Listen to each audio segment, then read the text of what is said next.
Andrew Ochieng. The tests are being held only in areas controlled by the army and in several external examination centers, including refugee camps in neighboring countries. Critics have said this move will deepen the polarization caused by the war. Local media say the army's rival, the Rapid Support Forces, have considered holding their own exams in the areas they rule. The government has not said how many eligible candidates are likely to miss the tests, but in December last year, when the students started the 2023 exams, it's believed more than 60% of pupils missed them.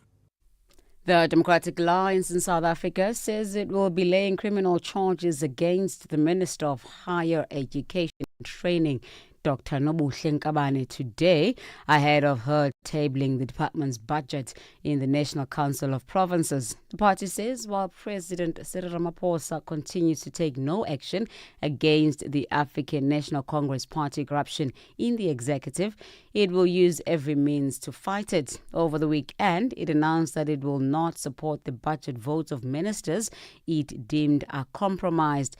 This after giving Ramaphosa an ultimatum of 48 hours to remove Nkabane, Human Settlement Minister Thembisi Melane, and Deputy Minister of Water and Sanitation David Mahlobo. Thus, in light of the firing of Deputy Trade, Industry and Competition Minister Andrew Whitfield. Following the expiry of the 48 hours, the DA announced it would withdraw support for the budgets of these ministries, as well as its participation in the August National Dialogue.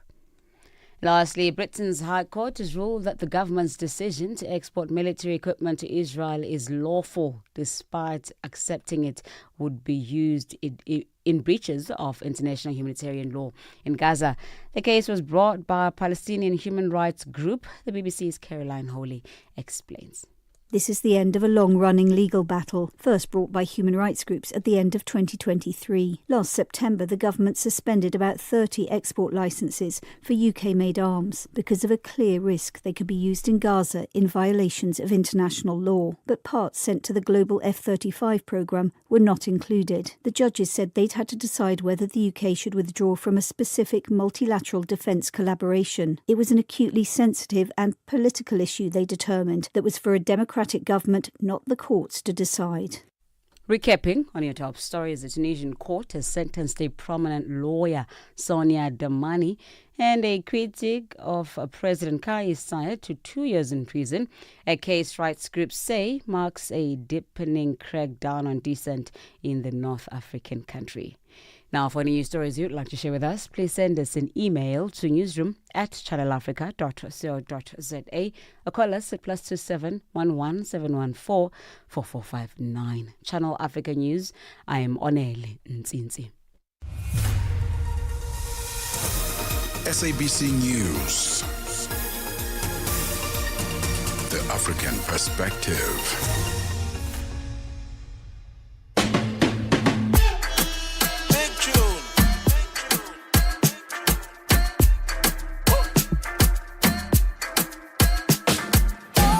Only international station that speaks to Africa in its own voices. English, Kiswahili, Chinyanja, French, and Portuguese. The languages that unite 1 billion people. We have been there through every shift, every milestone, and every triumph. Not just reporting history, but shaping the conversations that define Africa's future. For brands, media planning, and advertisers, Channel Africa is more than just a platform. It's an opportunity.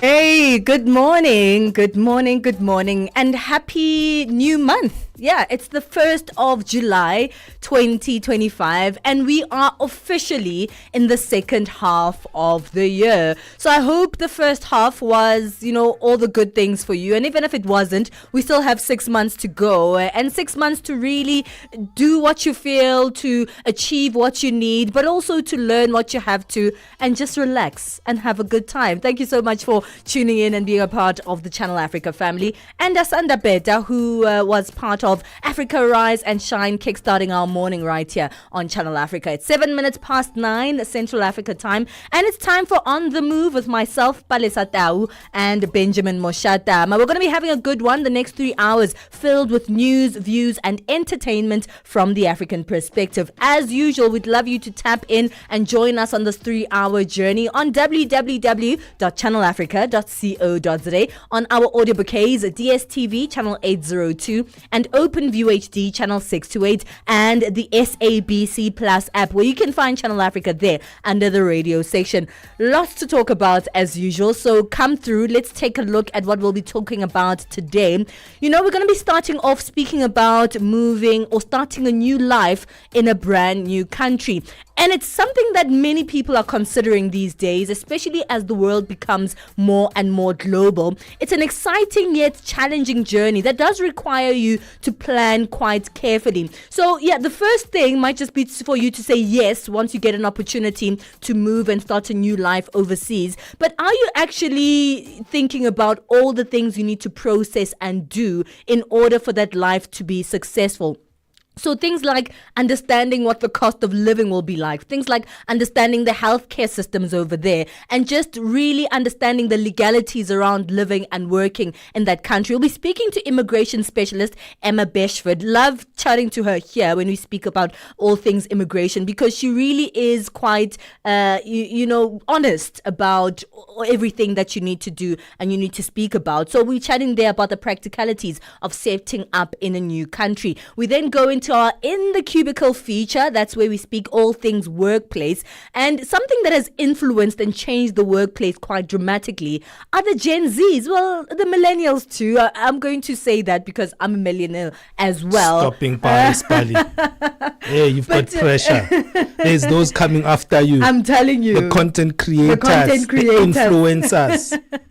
And they definitely are influencers, because they've also influenced how the world of work looks and how we think about what a healthy workplace should look like. We'll actually be unpacking the Deloitte 14th edition of its Gen Z and Millennial survey that provides key insight into the evolving priorities and expectations of the workforce's youngest generations. We'll be chatting to someone from Deloitte to unpack that survey for us in the second hour. Then it is our Money Matters feature. We speak all things personal finance, and the one thing that really knocks down the personal finances of a family on the African continent is a funeral. Yes, our funerals are cultural, they're about community, but they're also quite financially draining as more and more people try to seem lavish in the funeral world. The funny thing is that, in fact, around the world, here in South Africa, it seems like we spend quite a lot on funerals. In fact, it's a culture shock for many that we have so many ads on TV and on radio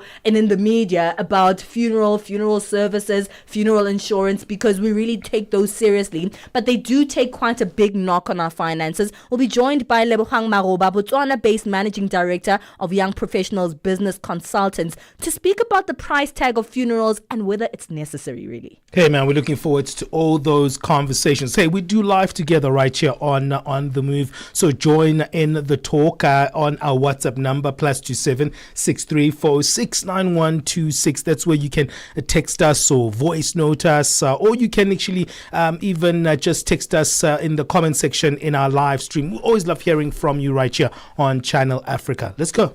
The Morning Switch Weekend with the Shy Guy. Mazuka Wanji Nonse, Zukani, the Shy Guy, a Morning Switch. Have you ever listened to a song and then it gives you goosebumps? Cause it takes you way back in the 80s. My goodness. Hey, baby.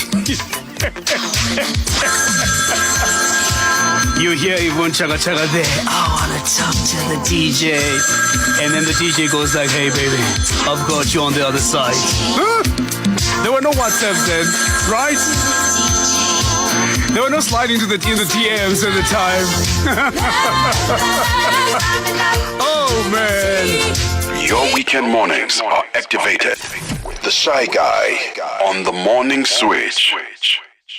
In this episode of Channel Africa Conversations, Peter talks to Dr. Tulisile Buddha, an academic, author, and an expert in indigenous knowledge systems. Join us for a compelling discussion on preserving African languages and traditions in the digital era.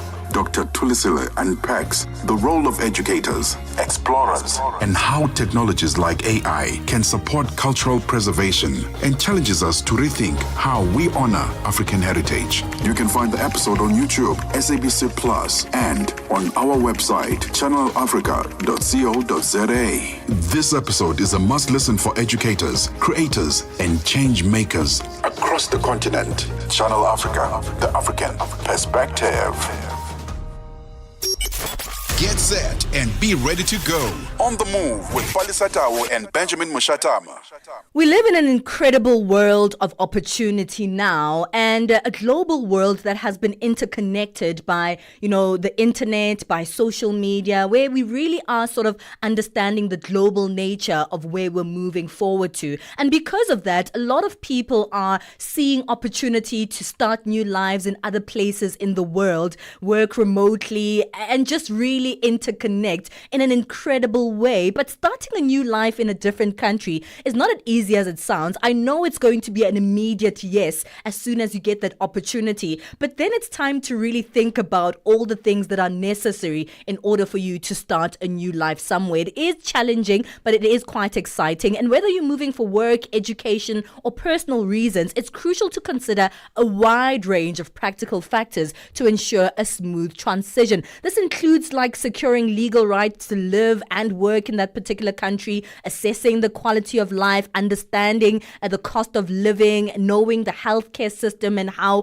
you fit into that greater picture. In short, starting a new life somewhere else does involve much more than just packing your bags and arriving at the airport. And we really are understanding today the practicalities of setting up in a new country. We have immigration specialist and friend of the show, Emma Beshford, to help us unpack and understand this. It's always a pleasure to have you, Emma. Thank you so much for joining us this morning.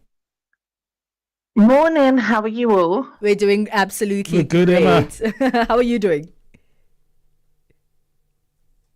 All right, let's... Because the weather's finally cooled down. Well, here it's really cool because it's winter. I actually wish I had a little bit of warm weather right now. But yes, it is quite exciting. And it seems like it is a possibility for more and more people to actually start life outside of your home country. Why do you think so many people are jumping at the opportunity to move abroad? It's new, it's something exciting, there's more opportunities possibly, and also you can gain another citizenship hopefully by the end of it, which can mean that you can travel anywhere else. It gives you more opportunities and possibly even expanding your career. 100%. And it's a beautiful thing to see that people are jumping at that opportunity, because it's also like a nice learning curve. Exciting, right? You don't really know what to expect, but there's so many things that you need to consider. Many people, the first thing they think, okay, maybe the country I'm going to has a language barrier. Do I need to learn the language a little bit more? But it's so much deeper than some of those surface level things. There are legal things that you first have to look at before you even go into the social changes that you'll have to make. Let's speak about those legal things that you need to prioritize. So get your visa sorted. Make sure that you have a visa where you can either study or study and work. Where if it's a study, how many hours can you work legally per week? Don't go over it, otherwise you'll be back home faster than you can blink. All right, so the visa is obviously the most important thing, first of all. But, those also have their own requirements depending on the country you're going to. The legal systems are very different. Everywhere you go, in fact, you need to understand them. And I think a lot of people have been in trouble with sort of, going through it quite quickly and not understanding some of the intricate details, and perhaps then end up in a not so great situation once they land in the country that they're destined to live in now. So are there deeper things that you need to consider when it comes to the legal systems of the country you're moving to? Research where you're going. Certain things aren't allowed in other countries. Like if you were to go to Dubai or any of the Gulf states, are you allowed to drink? Are you allowed to drink outside? Are you allowed to smoke outside? Like over in the UK, you can drink outside. Not saying go sit in the park and get absolutely wasted, but you have to look at what are the cultural changes. Like in Japan, do they celebrate Christmas? No, they have KFC Day. Wow. I'd love me a KFC you come day. to the UK, and Okay, we are losing you. Our line doesn't seem to be so great, Emma. Everybody's ordering KFC. I'm going to stop you there. Our line is a little bit choppy, so we're going to try and fix that line. I'll take you back to our producer, and then, as soon as we get that line back up and running the right way, then we'll come back and continue this conversation. We're talking about things to consider and the practicalities to consider setting up in a new country. We'll bring back Emma Beshford after this. Darubini ya Afrika na I am Henry Shakif. Hawa wa Afrika Kusini wenye asili ya kizungu ambao wamepewa ukimbizi huko nchini Marekani. Je, nini chanzo cha wao kuomba ukimbizi nchini Marekani? Wenyewe hawajaomba ukimbizi. Kuna shirika fulani inaitwa AfriForum, shirika mbili za wazungu ambao wanatetea haki ya wazungu hapa, AfriForum na Solidarity. Hao walienda Marekani kufanya kampeni kusema kwamba wazungu wananyanyaswa hapa Afrika Kusini, na walivyofanya hiyo kampeni, serikali iweze kuwafuatilia kujua nini ambacho mnasema kwamba mnanyanyaswa. Kuna namna ya wao kwamba wamepoteza uraia wa Afrika Kusini, na je, endapo Trump akamaliza muda wake madarakani, uhalali wao wa kuishi nchini Marekani ukoje? Itakuwa vigumu, kifupi itakuwa vigumu wenyewe kupoteza uraia wao. Darubini ya Afrika 11 kamili hadi 12 kamili majira ya Afrika ya Kati. Zochitika ndi madapiri kamlondola wazochitika pena paliponse. Nduna wa zamalonda kumalawi aletsa kampani yopanga sugar ya Ilovo yomwe ndi nthambi ya Ilovo Sugar Group Limited kuti isiye kutumiza sugar kumaiko akunja. Malingana ndi nduna ya zamalonda Vitumbuko Mumba, izi zithandiza kuti sugar yemwe yakusowa pamsika azipezeka. Ndiye pano ndili ndi George Muhangu amene ali mu mzinda wa Blantyre mu dziko la Malawi. Chimene chikupangitsa kuti sugar azisowa ndi chani? Chomwe chikupangitsa kuti sugar azisowa ndichonena kuti panopo ili ngati off season ya makampani a Ilovo Sugar Malawi, kunena kuti sakutha kupanga sugar okwanira chifukwa akukolola. Ndiye akamaliza kukolola pameneno atayambeno sopano kugaya sugar kuti azipezeka. Chinanso ndichonena kuti ma distributors amene akumakagula sugar kaya ndi ku Ilovo kaya ndi kusalima sugar akumagulisa kumaiko akunja ngati Zambia, Zimbabwe, Tanzania, Mozambique. Zochitika ndi madapiri lolemba mpaka lachisanu pa nthawi ya 7 koloko kufikira 8 koloko madzulo pa Channel Africa. Palesa and Benjamin fuel your day with fresh African perspective on Channel Africa. All right, we have immigration specialist Emma Beshford back on the line, speaking to us about the practicalities of setting up in a new country, whether you're doing it for work, for personal reasons, or education. There is a lot to consider when moving to a new country. Emma, I hope that our line is much better. Are you there? Yes, I can hear you perfectly. Can you hear me now? Really, really well. Thank you so much for being patient with us. So let's go through some of the things that we're speaking about, the legal implications that you really have to learn and understand when starting a life in a new country. So obviously it's going to sound really silly, but research where you're going. I know it sounds obvious, but just a bit of research into where you're actually going and moving. This is like the first place where you should start. whilst you can see everything on TV and it all looks actually amazing, it might not actually be. So have a look at places like Glassdoor, research countries, speak to other people, even use Facebook or social media where there's groups and you can figure out like what is going to be in the surrounding area. Tax. How does the tax work? Some countries, you move to some countries, there's no tax. Absolutely amazing. What a dream. But say if you're, I know, but then say if you're from South Africa, guess what? They're still going to tax you. So you have to consider like both of your tax implications. What can you do in one country you might not be able to do in another country? What's close? Have you got family members? What about schooling? What about voting? You know, like there's all of these things. When you're living in your home country is kind of like you just know, and it's just a given. But when you move overseas, can you speak to other people that live there? What's the potential new location? What are your rights? Can you do certain things? Do you have to pay for school, the healthcare? How much is it going to cost?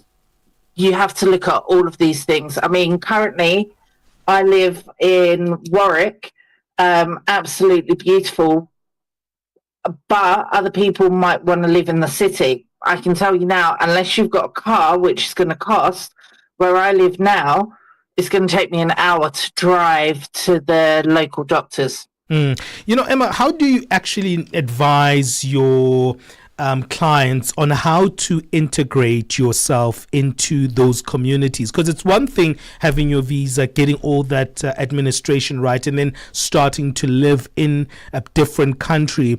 What would be the best way to integrate yourself into a community? Where would you advise people to start? Is it the closest church? Is it the gym club? What would you say people should do to actually integrate into a new community as they pursue a new life in a different country? What's like, if you can find out what their hobbies are, and as you're working on their application, you find out where they're moving, what the person's like. They could say, oh, I went church this week. And then when you're looking on maps and you're just having a conversation, you can normally say, oh, like there's the local churches. Find out just what is like for that person and their family. They might have kids. So it's like, oh, I had one client last night actually, and her daughter's going to university. Know that it's King's College. So I was like, oh, what campus is she going to? Sure. I used to live in London, so I knew straight away what campus she was going to be on. And I was like, it's amazing, it's beautiful. She's got all of these bits and pieces. She's going to be absolutely perfectly safe. She's going to love it. But where are you living? And it turned out that they had rented a property 2 hours away from the actual campus. So I was like, maybe you might want to live like in this area. Yeah. Because it's like a 20-minute bus ride. And also that's something that you're saying is very powerful, because some people are not going to different countries solo. They're actually moving with their families, and that family dynamic also has more considerations, right? Yes, exactly. So healthcare, we know what children are like. Yeah. Climbing up and down chairs, not chairs, sorry, because I'm sitting on a chair, climbing up and down trees, falling over on their bikes. No, we don't want that. GP? Where's the closest GP? If your kid comes home and he's got like a black eye and a bump on his head, can you get to the hospital? What is the country's like healthcare system like? In the UK, if like your child hurts itself, then you can dial, I think it's 111, and you'll speak to a nurse, and then they'll send you to an out of hours GP.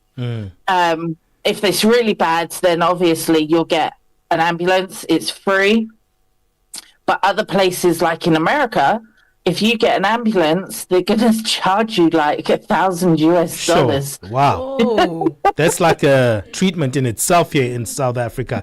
Let's talk a little bit more about also if you are going to be there long term in terms of readjusting and making sure that you update your documentation. How does that actually work? Would you give people 3 months, 6 months, a year to actually revise their situation or go back to their embassy or to their visa office to find out if they're still on track? So I always double check their visas. I keep copies of visas. I keep copies of passports. You can lose a passport in a move if you're living in a short-term let, or just some people, like in the UK, we don't carry our passports. We don't have to carry any photo ID. But I know that it's ingrained in like other people where you have to carry some form of photo ID. We don't need this. So it's almost like swings and roundabouts. Like, what do other people do? If there's a visa expiry, put it in your calendar like 6 months beforehand, and then another 3 months before you know that it's going to expire. I have clients who haven't done so. They've ignored my emails thinking that it's just, like spam. She's advertising. The visa's expired 3 months previously. And then they're stuck. Then they have to go all the way back home, come back in with a new visa. Sure. And restart like the 5-year period all over again. Okay. And you don't want stuff like that to happen. So keep copies. You can put them on your phone. You know that it's going to upload to your Google, to your iCloud. Use your calendars. If you've used a visa agent, pay attention if they're emailing you. Yeah. Even if you haven't heard from them for like 3 years before. Sometimes it's just for like to tell you your visa's expiring. Make sure that you update your address. If you move, tell family members as well if you move. Keep copies, let them keep copies of passports, things like this as well, just in case anything does happen and you lose your phone or your bank card, just so someone else has access to the copies. So when you go to the embassy, you've already got a copy.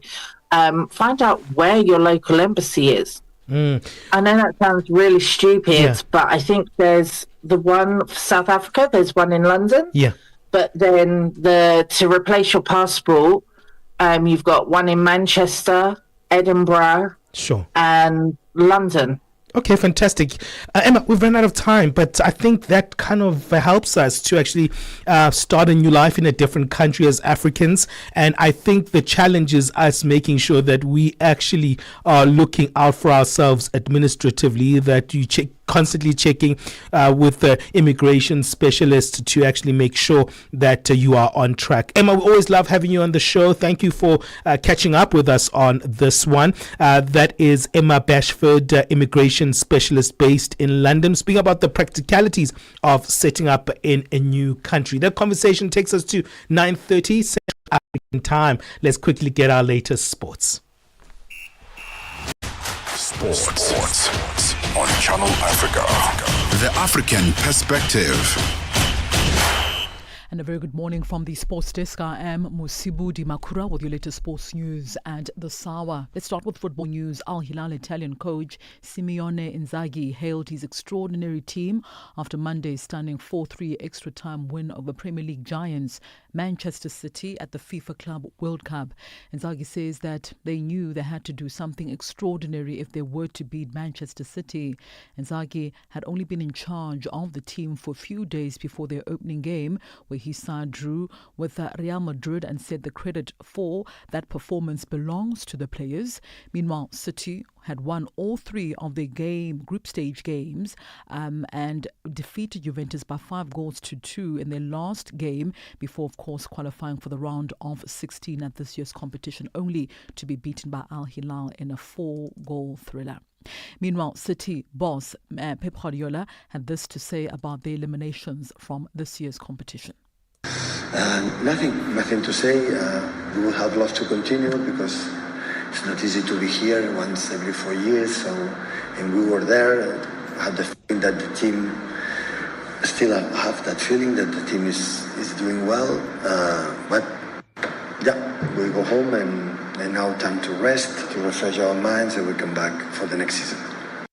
On to some cricket news now. Proteas all-rounder Vian Mulder was more relieved than ecstatic after scoring his second Test 100 in less than 12 months when he led South Africa to a commanding 369 in their second innings against Zimbabwe in Bulawayo on Monday. The 27-year-old scored his first ton against Bangladesh last year and says getting to triple figures in Test cricket is always a big achievement.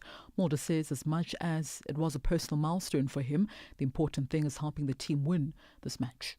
Yeah, I've worked really hard on my batting. I always have. I've been someone who's batted in the top 4, top 5 most of my career, and it's been in the Test team.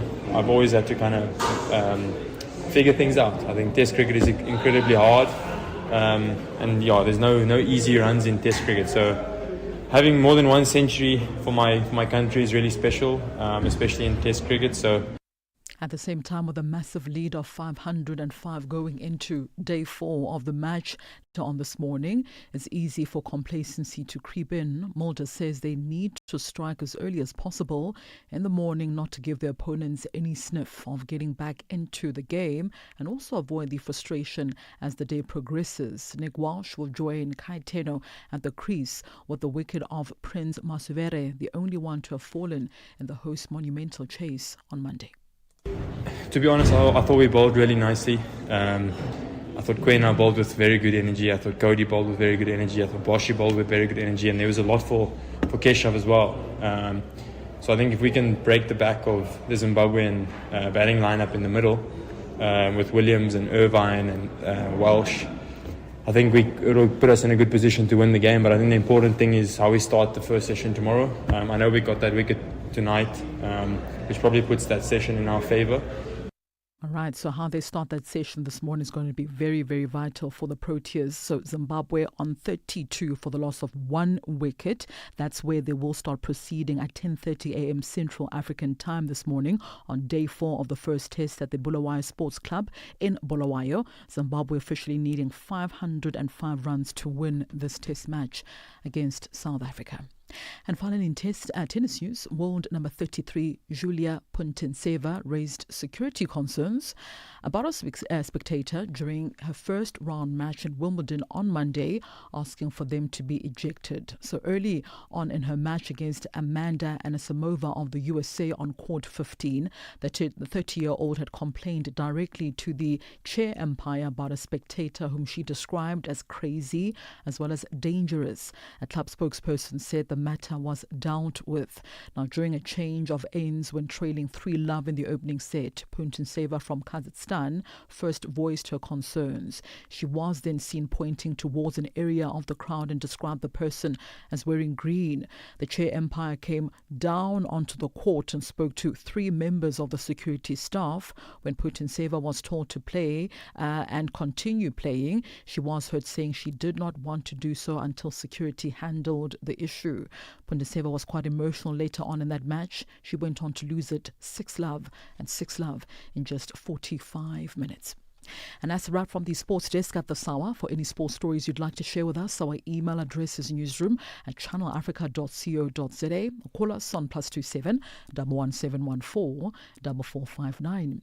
For Channel Africa Sport, I am Mosibudi Makura. Sports on Channel Africa. The African perspective. zochitika ndi madaphiri kamlondola wa zochitika pena paliponse.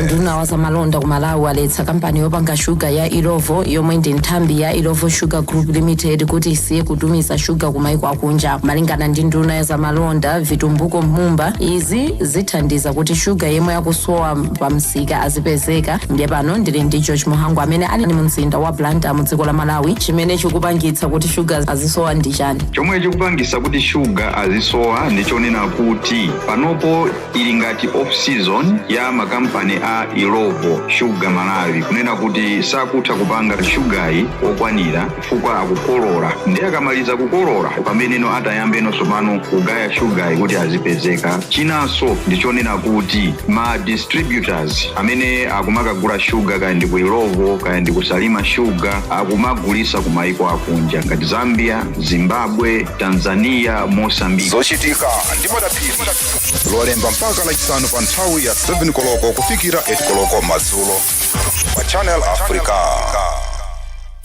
Keeping you on the know and on the move. Thank you, Musibudi, for that sports update. Let's move on to our latest in business with Chandu Kolikeke. Business news on Channel Africa. The African perspective. Thank you, Palesa, and good morning. Energy and water experts from the SADC region have gathered in Harare, Zimbabwe to address challenges in electricity production and improve water management across the region. Electricity shortages plague the entire region, largely due to climate change-induced droughts, severely impacting power generation. Over the next 5 days, senior government officials and ministers responsible for energy and water will discuss strategies to unlock access to reliable, affordable and sustainable energy, which is crucial for powering economies. John Kasim filed this report. The Southern African Development Community, SADC, is convening the joint meeting of the committees of ministers responsible for energy and responsible for water in Harare this week. This ministerial meeting, which aims to strengthen regional collaboration and assess progress on key initiatives in the energy and water sectors, started Monday with senior officials meeting for the next 4 days. The joint ministerial session will coincide with the 30th anniversary of the Southern African Power Tool, established by a council decision in August 1995. Mali has completed its takeover of the Yatela and Morila gold mines abandoned by their previous owners, but questions remain over how any untapped value can be released. The takeovers and failure to disclose how the operations will be funded highlight the complex challenges facing Mali as it seeks to regain control of its natural resources and leverage high commodity prices to boost the economy, mirroring moves from other West African states including Burkina Faso and Niger. Mali's military leaders who took power after coups in 2020 and 2021 announced their intentions to nationalize the mines last year. Kenya's inflation was at 3.8% year-on-year in June, same level as the previous month. In a statement, the Kenya Bureau of Statistics says inflation was primarily driven by the rise in prices of items such as food and non-alcoholic beverages, transport and housing. Monthly inflation was at 0.5% in June, same as a month earlier. The central bank targets Kenya's inflation to be within the 2.5% to 7.5% range in the medium term.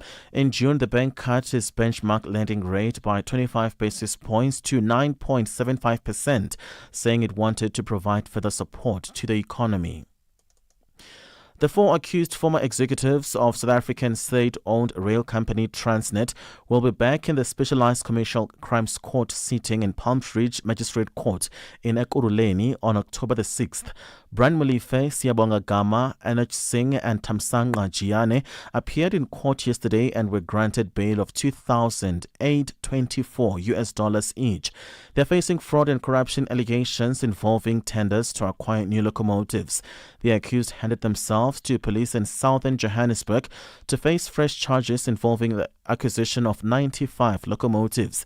In 2022, they were arrested on similar charges involving the procurement of 1,062 locomotives. About 8,000 education assistants in South Africa's Gauteng province will not receive their stipends on time. This is due to an ongoing data verification process. The Gauteng Education Department says participating schools have confirmed placements for education assistants and submitted their validated data. However, some of the data is being reviewed due to issues including duplicate or invalid ID numbers and incorrect banking details. Gauteng Education spokesperson Steve Mabona. As a result, only assistants whose details have been verified and cleared will receive their stipends, and that will happen in batches. Those still undergoing verification will be paid once their data is finalized. The department is working tirelessly to complete this process before the end of July. We will work tirelessly to make sure that all the assistants receive their full payments once this verification process is complete. $1 in Nigeria is trading at 1,000 naira, 537 Botswana, 13 pula, 21 Kenya. The dollar is at 128 shilling, 495. Zambia 23 kwacha, 79.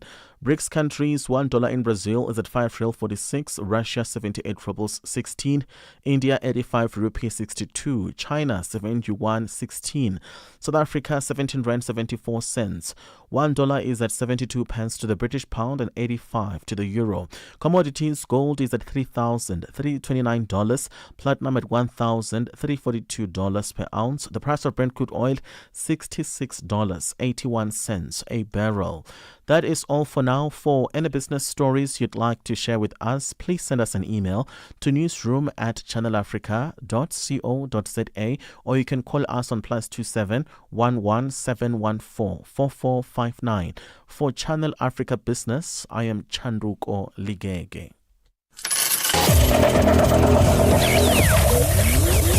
Business News on Channel Africa. The African Perspective. Start your day right with Channel Africa Breakfast. That smells delicious. Live, 5 days a week.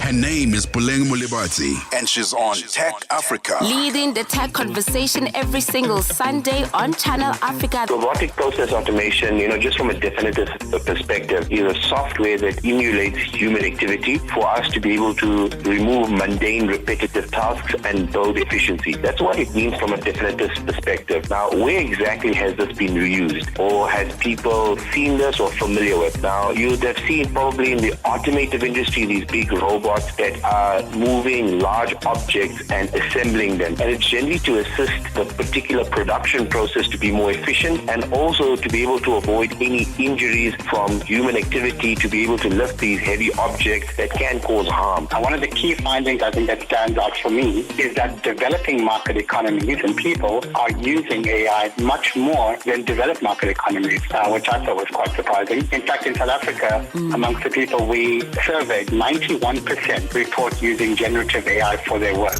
Tech Africa every Sunday, 9 till 12 noon, Central African Time.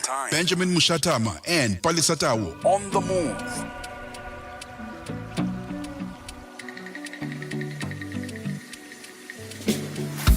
With 25 compelling shows covering current affairs, sports, business, music, and lifestyle, we deliver an engaging Pan-African audience ready to connect, invest, and act. Multi-award winning, internationally recognized, digitally accessible across the globe. When Africa speaks, the world listens, and Channel Africa makes sure of it. For business, for culture, for Africa. Partner with Channel Africa, because Africa's voice is the future. Africa is a story, a living, breathing, ever-evolving masterpiece. And for over 5 decades now, one voice has told it like no other. Channel Africa. More than just a broadcaster, Channel Africa is the pulse of the continent, African-led, African-run, and deeply rooted in its heritage. It's the only international station that speaks to Africa in its own voices: English, Kiswahili, Chinyanja, French, and Portuguese. The languages that unite 1 billion people. We have been there through every shift, every milestone, and every triumph. Not just reporting history, but shaping the conversations that define Africa's future. For brands, media planning, and advertisers, Channel Africa is more than just a platform. It's an opportunity. With 25 compelling shows covering current affairs, sports, business, music, and lifestyle, we deliver an engaging Pan-African audience ready to connect, invest, and act. Multi-award winning, internationally recognized, digitally accessible across the globe. When Africa speaks, the world listens, and Channel Africa makes sure of it. For business, for culture, for Africa, partner with Channel Africa, because Africa's voice is the future. Africa is a story, a living, breathing, ever-evolving masterpiece. And for over 5 decades now, one voice has told it like no other. Channel Africa. More than just a broadcaster. This is Timaya. This one is titled Cold Outside, 9:47 Central Africa time. We're speaking about things that you need to do or prepare for when moving to a new country. I think it's fantastic that people are starting to take up those opportunities to live abroad, some for work, many for work, in fact, because, I mean, how are you going to sustain yourself? But some for personal reasons, some for love even. You never know the reasons that could have you moving abroad. But do you know what you need to understand about living in that particular country? And I'm glad that, Emma, who was speaking to immigration specialist Emma Bashford, spoke about the legal systems that you need to consider. So things like, being LGBTQI+, it's obviously something that is quite important, figuring out what the laws and legalities of something like that would look like in another country if you're going to live there permanently. And also, you know what, it's something that I do when I'm traveling or if I'm interested to travel in a particular country. It's racism. Unfortunately, I have to really think of the racism scale of that country. How would you determine a racism scale in a community or country? Because I think like maybe you look at a country that's big like the US. Yeah. How would you determine it there? Because there are kind of very conservative environments, but there are also kind of very liberal cities. You have to find out. That's the beautiful thing. Now we have the internet. Now we have social media, and we're able to really understand the lived experiences of other people. That's what social media is for. We literally get a window into each other's lived experiences. Yeah. So even if I want to travel somewhere just as a tourist and come back. I hope you're not going to TikTok. What do you mean? Like your search or your research. You never know, right? Because that's also another issue, isn't it? Because things kind of can be just like brought down to this micro level on some platforms, and you're not getting the full context of what's happening. You might not get the full context, but one incident doesn't mean a city is like 100%. Yeah. One incident doesn't mean so. But what I do before going to experience a different place is that I'll find people like myself. So I'll find other Black women in particular and see what their experiences are. So obviously not more than one person. It would have to be at least a number of incidents and compare those to and that doesn't mean I wouldn't go. It just means that I know that I have to be careful about particular things when I go there. Or sometimes I wouldn't go depending on that how. That sounds reasonable to me. Sometimes if I you're going wouldn't to go. speak to real people, yes, and not do a TikTok survey. No, TikTok survey is also important. I will do a TikTok survey, but I'll also look elsewhere on social social media. Maybe I'll go look at reviews online. I'll just go deeper into the internet to try and understand what the lived experiences of people like myself are in that place, so I can somewhat know what to expect and if it's going to be worth it. Would you be deterred if you find out that that place is oppressive to Black women?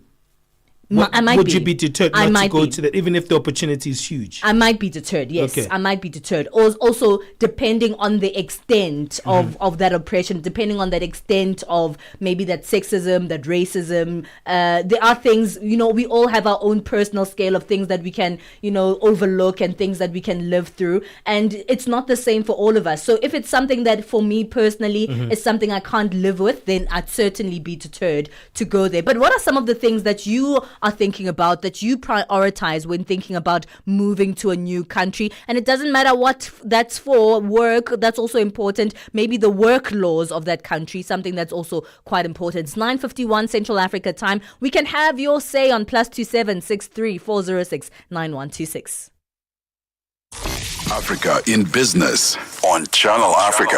The president of the Arab Bank for Economic Development in Africa, Badea, Dr. Sidi Ould Tah, he is vying for the presidency of the African Development Bank, the AFDB. He positions himself as a fervent defender of economic integration and structural transformation on the African continent. So I do believe that I have a 360 view of the development challenges in the continent, with my experience from both the supply side and the demand side. But more importantly, my vision is to bring on board all the stakeholders and to have a holistic approach for the development of the continent, and to develop partnership across the continent and outside the continent, bringing all the stakeholders together to work for one goal, is to make Africa green for life and livelihood of the African population. Bringing the African markets into your home. Channel Africa, the African perspective. Palesa and Benjamin fuel your day with fresh African perspective on Channel Africa.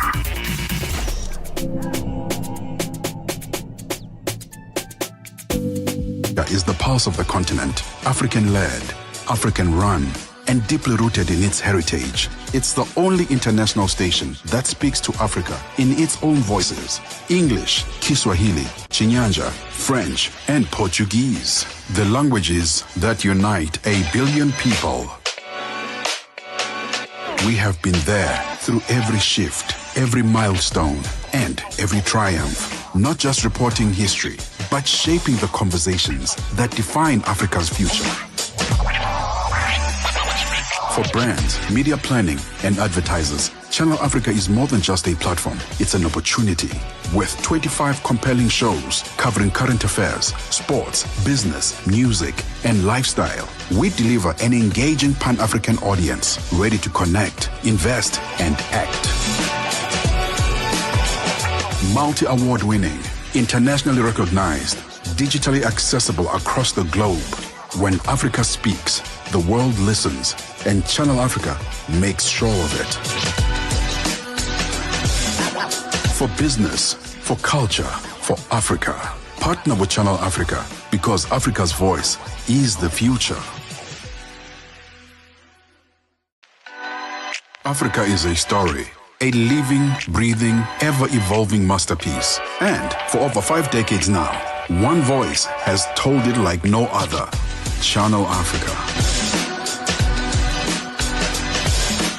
More than just a broadcaster, Channel Africa is the pulse of the continent, African-led, African-run, and deeply rooted in its heritage. It's the only international station that speaks to Africa in its own voices: English, Kiswahili, Chinyanja, French, and Portuguese. The languages that unite 1 billion people. We have been there through every shift, every milestone, and every triumph. Not just reporting history, but shaping the conversations that define Africa's future.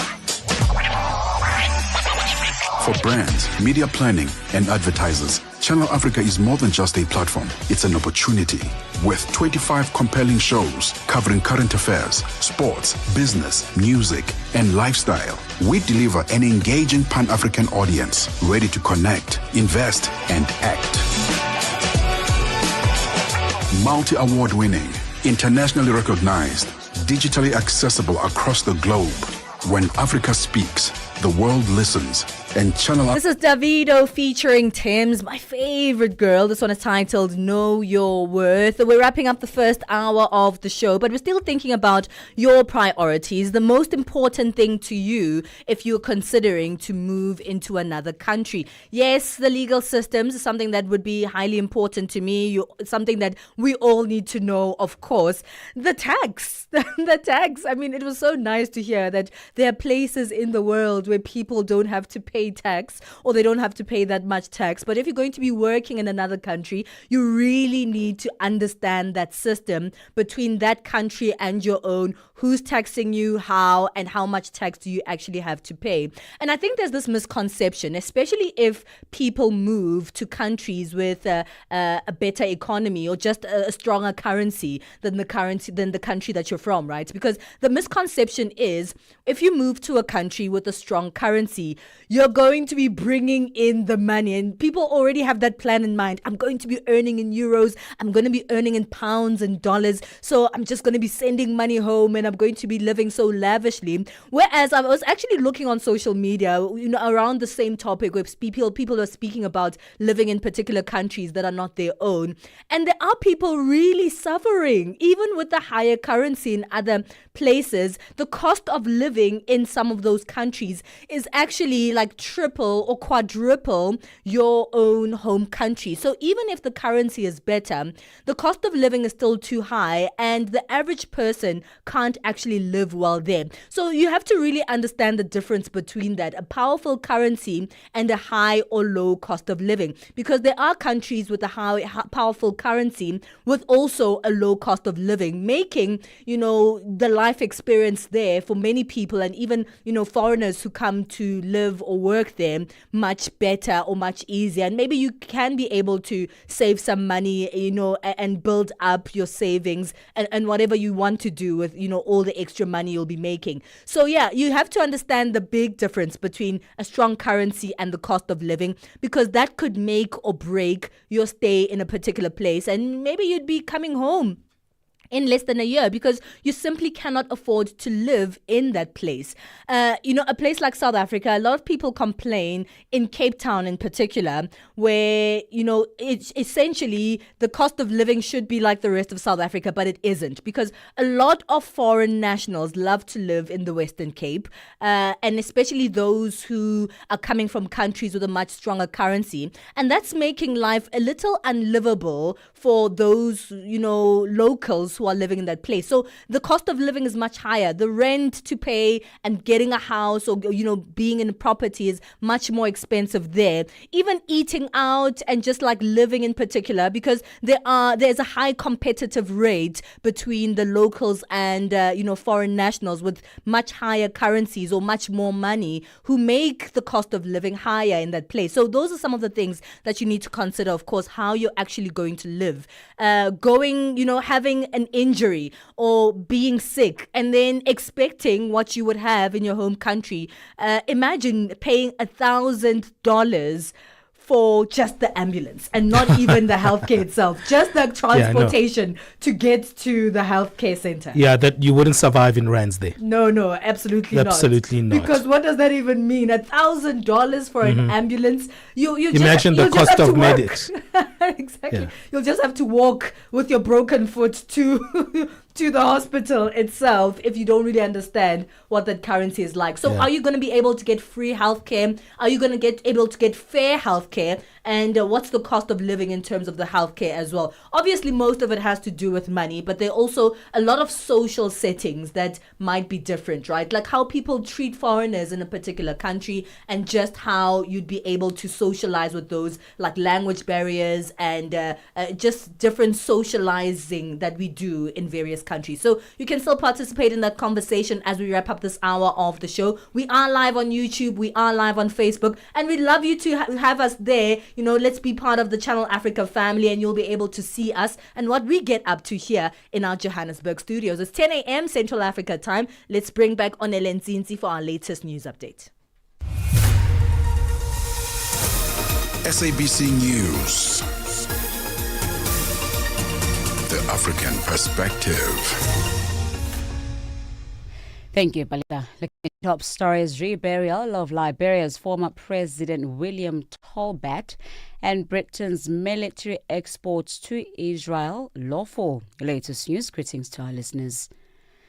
Liberia's former President William Tolbert is set to receive a symbolic reburial today, 45 years after he was murdered during a coup and his body believed to be dumped in a mass grave. 10 days after the president's killing, following trials by a kangaroo court, 13 of his cabinet were stripped, tied to stakes and then executed by a firing squad on a beach next to an army barracks in the capital Monrovia. None of the 14 corpses have been found, but each man is due to get a state funeral at a ceremony attended by President Joseph Boakai and other dignitaries. The event is seen as an act of reconciliation and part of a process of the country coming to terms with its violent recent past. A Tunisian court has sentenced the prominent lawyer Sonia Damani and critic of President Kais Saied to 2 years in prison. A case rights groups say marks a deepening crackdown on dissent in the North African country. Damani's lawyer withdrew from the trial after the judge refused to adjourn the session, claiming Damani was being tried twice for the same act. The court sentenced Damani for statements criticizing practices against migrants from sub-Saharan Africa. Damani was arrested last year after making comments during a television appearance that questioned the government's stance on undocumented African migrants in Tunisia. Today, Somalia officially marks 65 years of independence from the colonial rule. The annual commemoration was held on the 26th of June as a symbolic of the country's quest for sovereignty and cohesion, even amid ongoing political complexities and calls for secession from Somaliland. The 26th of June 1960 is the day on which British Somaliland gained independence, just 5 days before uniting with Italian Somaliland to form the Somali Republic on the 1st of July of the same year. Professor of Technology Innovation Studies at the Tshwane University of Technology, Amamo Munchi, explains.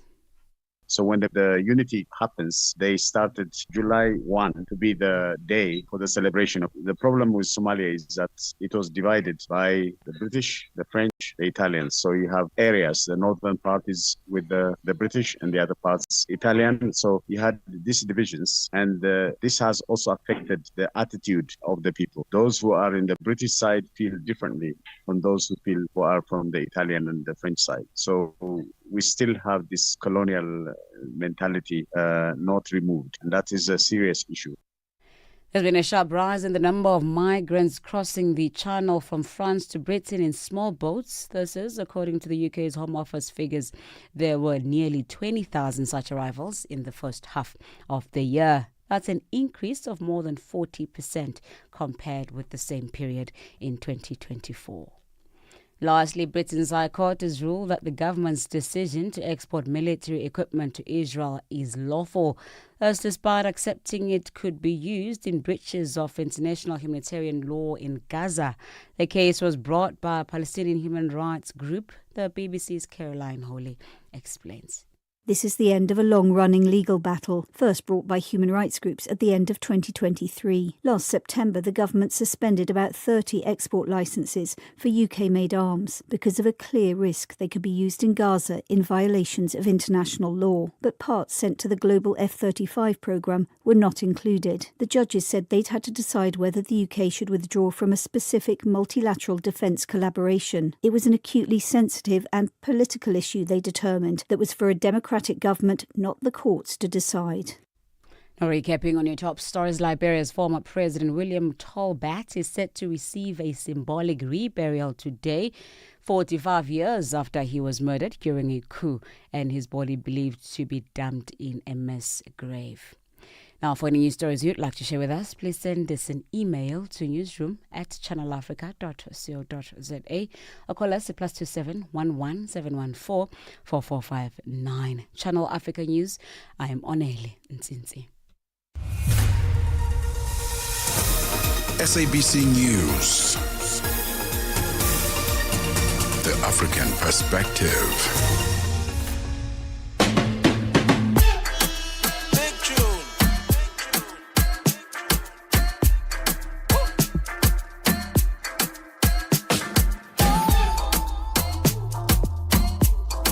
Africa makes sure of it.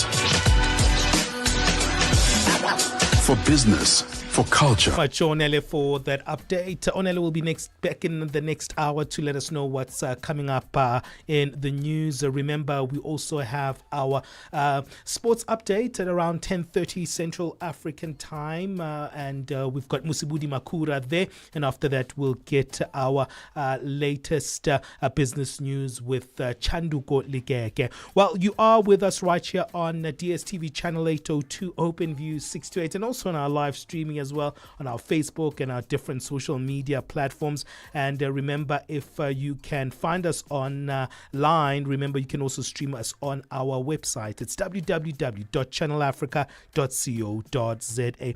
Well, we're going to be looking at this. I never thought that the Gen Zs and the millennials had anything in common, but it seems like there's a few things that we do have in common. Today in our In the Cubicle feature, which is our workplace feature, we'll look at what is called the 2025 Gen Z and Millennial Survey, subtitled Growth and the Pursuit of Money, Meaning and Well-Being. I've been reading through the key findings of this particular report that speaks around how Gen Zs and millennials see the place of work in entirety. They've got very strong views about work, and something that stands out for me is the fact that they are wanting more meaning in work, and they seem to intersect happiness as a very key element of work. But there's also a rise of a sense of financial insecurity amongst Gen Zs and millennials.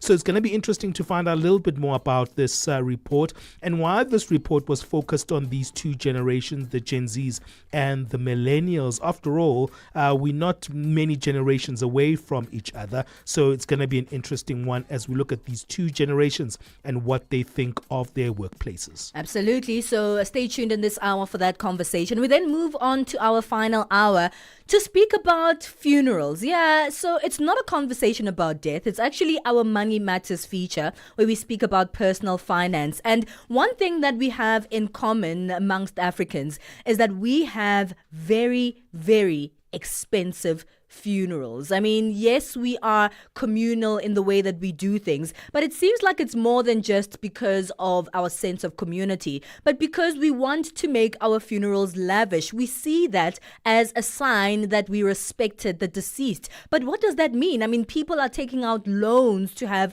big funerals. People are, finding themselves in debt and really even taking out every cent of their savings because they need to put together a funeral. We're going to be understanding that phenomenon in our Money Matters feature today, understanding why African funerals are so expensive, but hopefully also discussing a different way forward. Yeah, maybe the millennials and Gen Zs need to come into here as well and start changing things up in terms of how Africans do funerals. We'll be chatting to Lebogang Maroba, Managing Director of Young Professionals Business Consultants from Botswana, to chat about the high cost of funerals, but also how to mitigate them and change the tide of that. That's going to be in our Money Matters feature in the next hour of the show. So do join us. Our socials are open and we're always ready to chat to you, to receive you, and to make you part of this incredible family that you're already a part of. At Channel Africa 1, you don't need permission to be a part of our conversations. Find us on X, on TikTok, on Instagram, as well as on YouTube. We are also live on Facebook and on YouTube. So let's make the Channel Africa circle bigger. Our WhatsApp number and direct line is +27 63 406 9126. Es-tu préoccupé par quelque chose? Es-tu passionné par les questions qui comptent? As-tu une voix qui mérite d'être entendue? Eh bien, nous avons la plateforme parfaite pour toi. Téléphone-nous ou fais-nous un WhatsApp au +27 66 408 87 42 et nous te rappellerons. Sois dans la conversation. Salut Channel Africa, ici Beno le Diamant Rouge aka Bina l'Export depuis le Cameroun, le pays des lions. Voilà. sois dans la conversation. Il ne s'agit pas seulement de parler, mais c'est ta chance d'exprimer ton point de vue, de partager tes opinions et de t'engager avec une communauté qui valorise ton avis.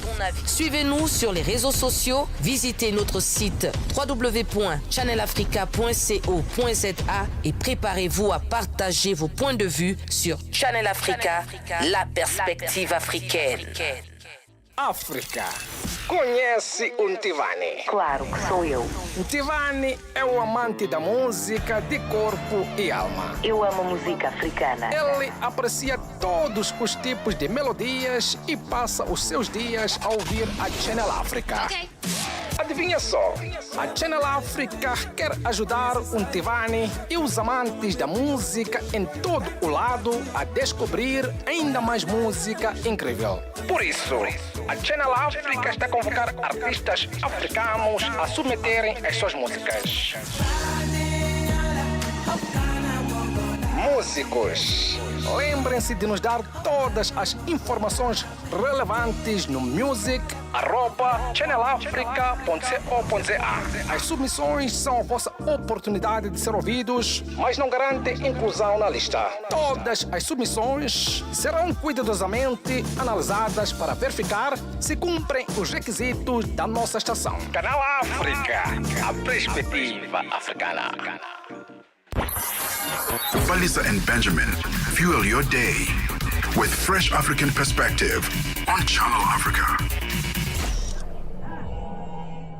12 minutes past 10 o'clock Central African time. It's time for our workplace feature. We call it In the Cubicle. You know, sometimes when you're looking for a job, you might be a young star and it's like your first time actually at a workplace. This is when we try to make it easier for you, give you a few tips on how to handle that working environment. Because sometimes you kind of have to figure it on your own, but not here on the Move. Well, today we're going to be speaking about very interesting subject matter, Gen Zs and millennials. I never thought we had the same views on many things, but it seems like we do.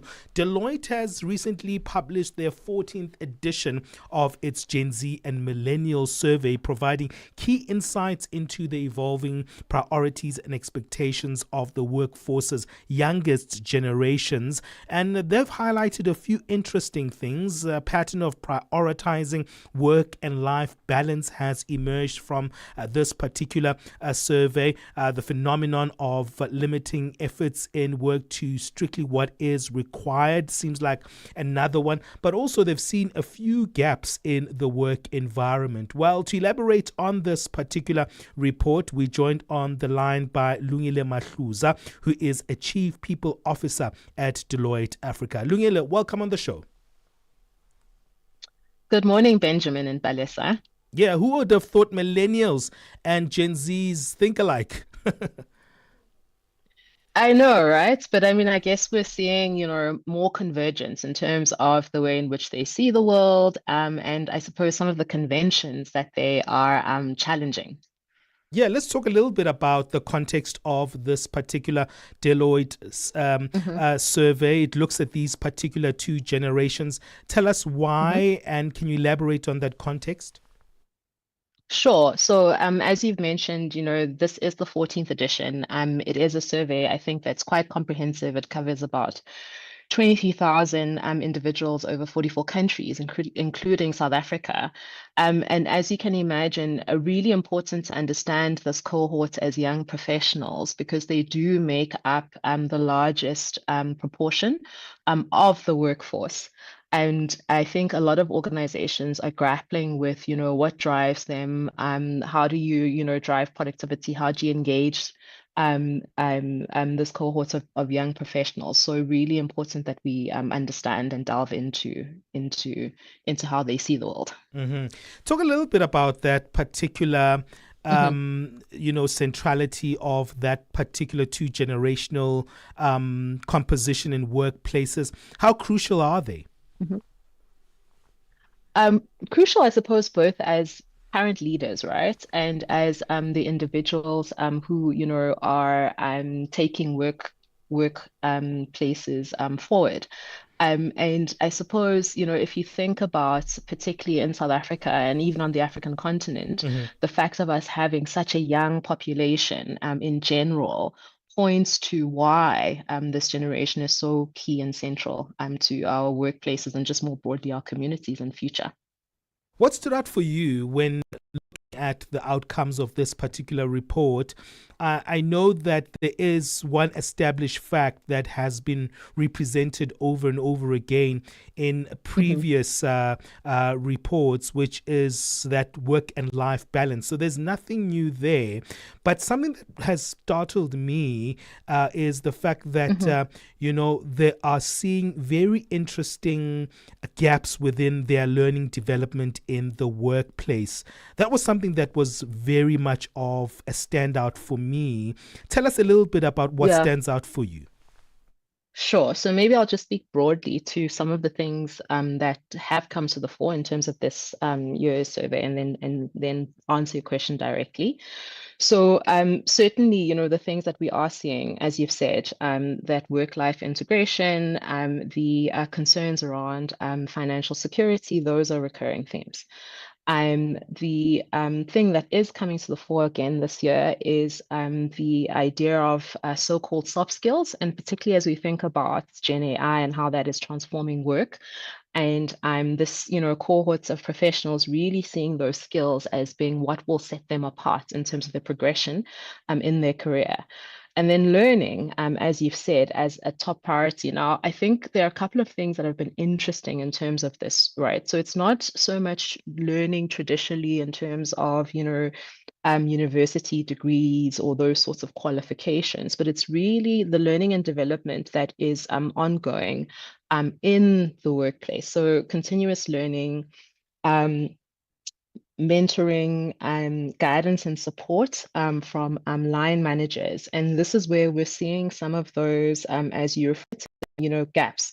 A gap in terms of what the expectation is versus the experience of professionals in the workplace. So looking for their line managers to lean in a lot more in terms of helping them gain access to opportunities, helping them manage their workloads in such a way that that workload doesn't interfere with their ability to learn and learn on the job.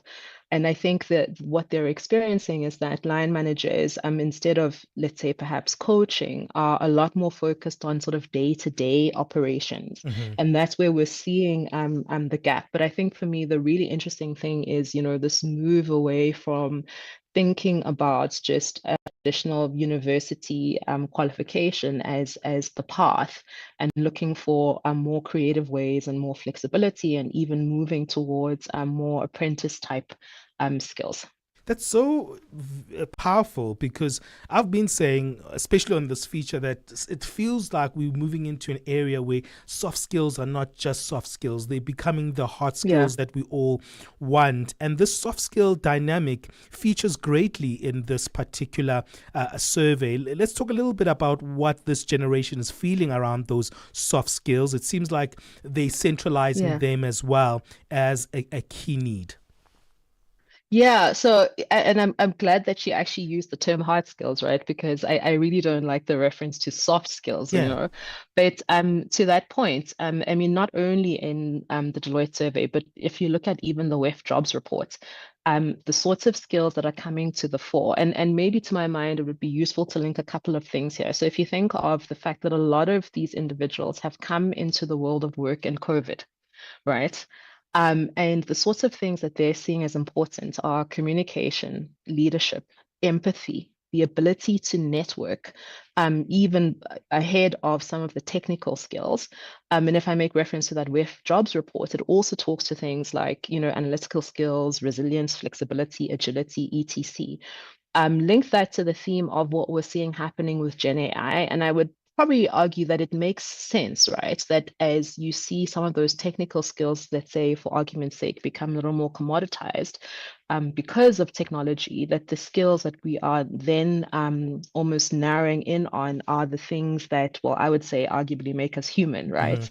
And where we're seeing the gaps and the need to really focus.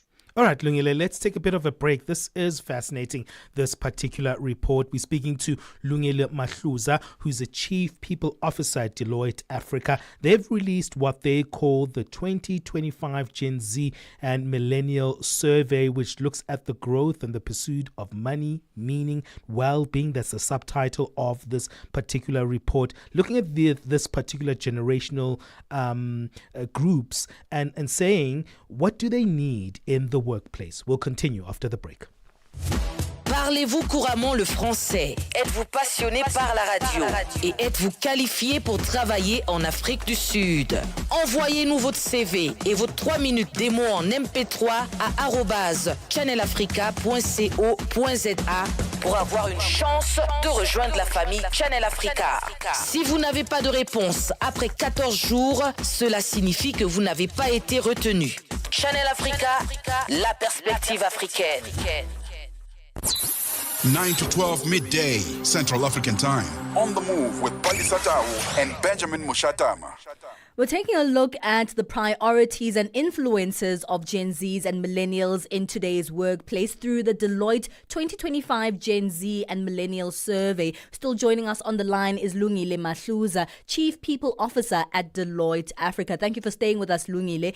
It's quite interesting to see how younger generations really want to be flexible in their work environment. And that's one of the key findings in this year's survey. Career fluidity being really important to both Gen Zs and millennials. But what does that mean? What is career fluidity?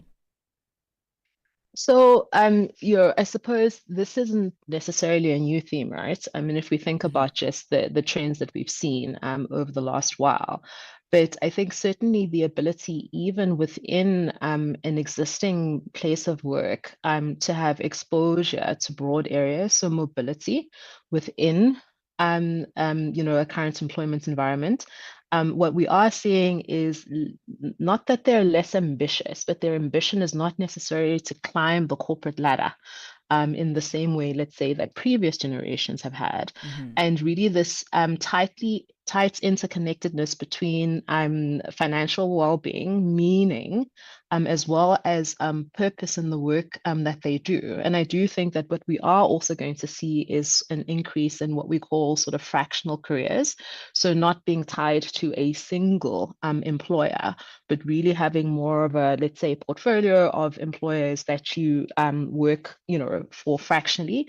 And I think increasingly, the formalization of gigs or side hustles, even whilst employed full-time at a particular employer. So I think these are just some of the things that talk to fluidity. Well, the one thing that we've heard as a recurring theme when speaking about the workplace is mental wellness. And it seems like Gen Zs in particular have really highly influenced the workplace when it comes to mental health, well-being of workers and awareness. Yeah, this is true. So, I mean, one of the things we've seen in the survey is an improvement in the sentiment where people feel that their organizations are taking mental well-being more seriously. This is definitely a positive thing, and I would say certainly, part of the influence of this cohort in particular. I think just normalizing the fact that, people are whole human beings, even when they come to work. I suppose, though, the thing that we need to caution is that there's often the tendency to focus on the individual and not necessarily enough on what some of the systemic factors in an organization might be that are leading to, well-being concerns. So, and by that I mean, we often will focus on, the individual and, how do you manage your time better? How do you upward manage? How do you manage stress, etc. But also important to balance that with making sure that as organizations, where there's systemic factors, for instance, a function of poor leadership as an argument, or the need to actually build skills in people, that we're focused on both of those things equally, so that we don't just address symptoms, but you actually also address root causes. Lungile, big amount or vast amount of management and leaders aren't Gen Zs and millennials, and that gives us a gap in between when Gen Zs and millennials are the ones who are, dominant now within the workplace, but they're not particularly the leaders or the managers within that spaces. Does that create a disconnect? Because I'm looking at a part of the survey that speaks about the beliefs and of millennials and Gen Zs, and the gap between their beliefs and what managers actually do. So their beliefs and lived experiences might be quite different. Yeah, so I think that's a great point. And I mean, one of the things, that I think is important is to take this balanced view, right? Because we often look at this just in terms of, Gen Z and millennials. There certainly is the need to shift on both ends. So to your point around, who are the leaders currently, I'd argue perhaps older millennials and definitely Gen X. And now think about, the average Gen X and what's shaped their worldview is, the need to be independent. And this idea that, as a manager, you kind of expect people to figure things out. Whereas what we're seeing increasingly, particularly from Gen Z, is actually that they need a lot more structure. So think about some of the stuff that's come up in this report, for instance, the desire for coaching, the desire for mentoring. So I think on both ends, I'm sort of surfacing the need to shift, both in terms of the expectations of leaders, but also the expectations of Gen Z and millennials, to make for a more cohesive work environment. So it seems like it's a demand, right? At every time you read these reports that these two generations want something different from the older generations, right? So integrating their needs and their concerns, and also like their also personal style of how they see the space of work, can feel like burdensome maybe for businesses. How would you advise that this report is utilized and is incorporated as a learning curve? And what kind of things would you have to do to incorporate these so-called demands of the millennials and the Gen Zs? Yeah, so I mean, I would argue firstly, just the recognition that I mean, in every generation, right, there's been a notion of, what the lived experience of one generation is. I mean, there have been labels that are unhelpful, that have been thrown at Gen Z and millennials. So I think firstly, just the challenging, I suppose, those views and those orthodoxies. And I think secondly, recognizing that the need to shift is actually on both ends. It's not just in terms of line managers or just in terms of Gen Z, but some of the practical things, particularly as we think about tactics around some of the things that they've spoken about, like learning, things like dedicated in-house learning programs, things like creating structure around work so that there is actually that time for individuals to engage in learning, helping manage their workloads and responsibilities, mentorship. These are just some of the practical things, access to things like platforms and subscriptions, to support those learning outcomes specifically. And then things like, how do you talk to the needs around structuring work itself? And some of the things around supporting mobility, like these fractional careers, like gigs within the workplace and formalizing those. I think those start to talk to meeting the needs specifically, but also increasingly coming to the fore, embracing tech, in the form of AI, and making things like these tools available for experimentation. I think organizations are going to need to be a lot more comfortable with experimenting and learning and adjusting their approaches. Well, we'll leave it there. And I think that's a great round off to see what actual adjustments need to be made to accommodate this, but also how things need to start changing, because there are generations that are coming even beyond Gen Zs that will be in the workplace soon. And those adjustments need to start taking place bit by bit. Thank you so much for your time, Lungile. It was a pleasure unpacking this survey with you. Thank you for having me. That's the 2025 Gen Z and Millennial Survey that speaks about growth and the pursuit of money, meaning and well-being. Of course, we're chatting there to the Chief People Officer of Deloitte Africa, Lungile Mahluza. It's now 10:30 Central Africa time. Once again, time for our latest sports news with Musibudi Makura. Sports on Channel Africa. The African perspective. Thank you, Palesa. Good morning once again from the sports desk. Now, two-time semi-finalist Daniil Medvedev took his frustration out on his racket after he suffered a shock first-round exit at Wimbledon on Monday. The Russian world number 9 lost 7-6, 3-6, 7-6, 6-2 to the 64th-ranked Frenchman Benjamin Bonzi before slamming his rackets against the chair as well as his bag. It is the first time Medvedev, who made of the past 2 years, has failed to reach a second round in 7 Wimbledon appearances. It was also the first victory over a top 10 ranked opponent for Bonzi, 29 years of age, who has now matched his best Wimbledon result by reaching the second round. Tough, sad, but the match is over, so nothing I can do. I felt him playing very well. I felt like I didn't play too bad. I don't see much I could do better. It's grass, so I could serve better on the tie breaks. But I was, surprised by his level. No, I know that he can play well, but it's just after the match, so I need to see the video and. On to some cricket news now. With a massive lead of 505 going into the day 4 of the action, South Africa will face off with, of course, Zimbabwe on day 4 of the first test match, and it's easy for complacency to creep in from a South African point of view. Vyan Mulder was one of the standout performers for Team South Africa on day 3, and he says they need to strike as early as possible in the morning, not to give their opponents any sniff of getting back into the game, to avoid any frustration as the day progresses. Negwash will join Kaiteno at the crease, with the wicket of Prince Masuvere the only one to have fallen in the host monumental chase on Monday. To be honest, I thought we bowled really nicely. I thought Kwena bowled with very good energy. I thought Cody bowled with very good energy. I thought Boshi bowled with very good energy, and there was a lot for Keshav as well.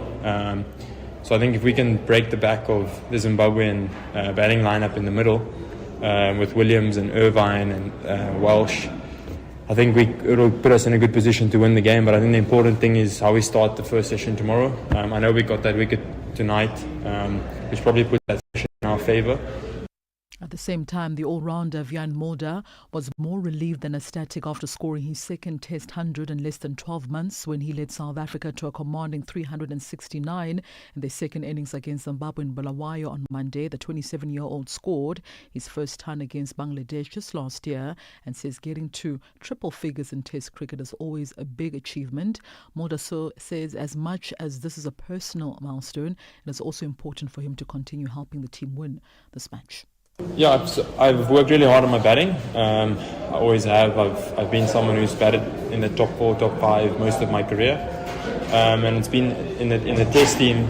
I've always had to kind of figure things out. I think Test cricket is incredibly hard, and there's no easy runs in Test cricket. So having more than 1 century for my country is really special, especially in Test cricket. So.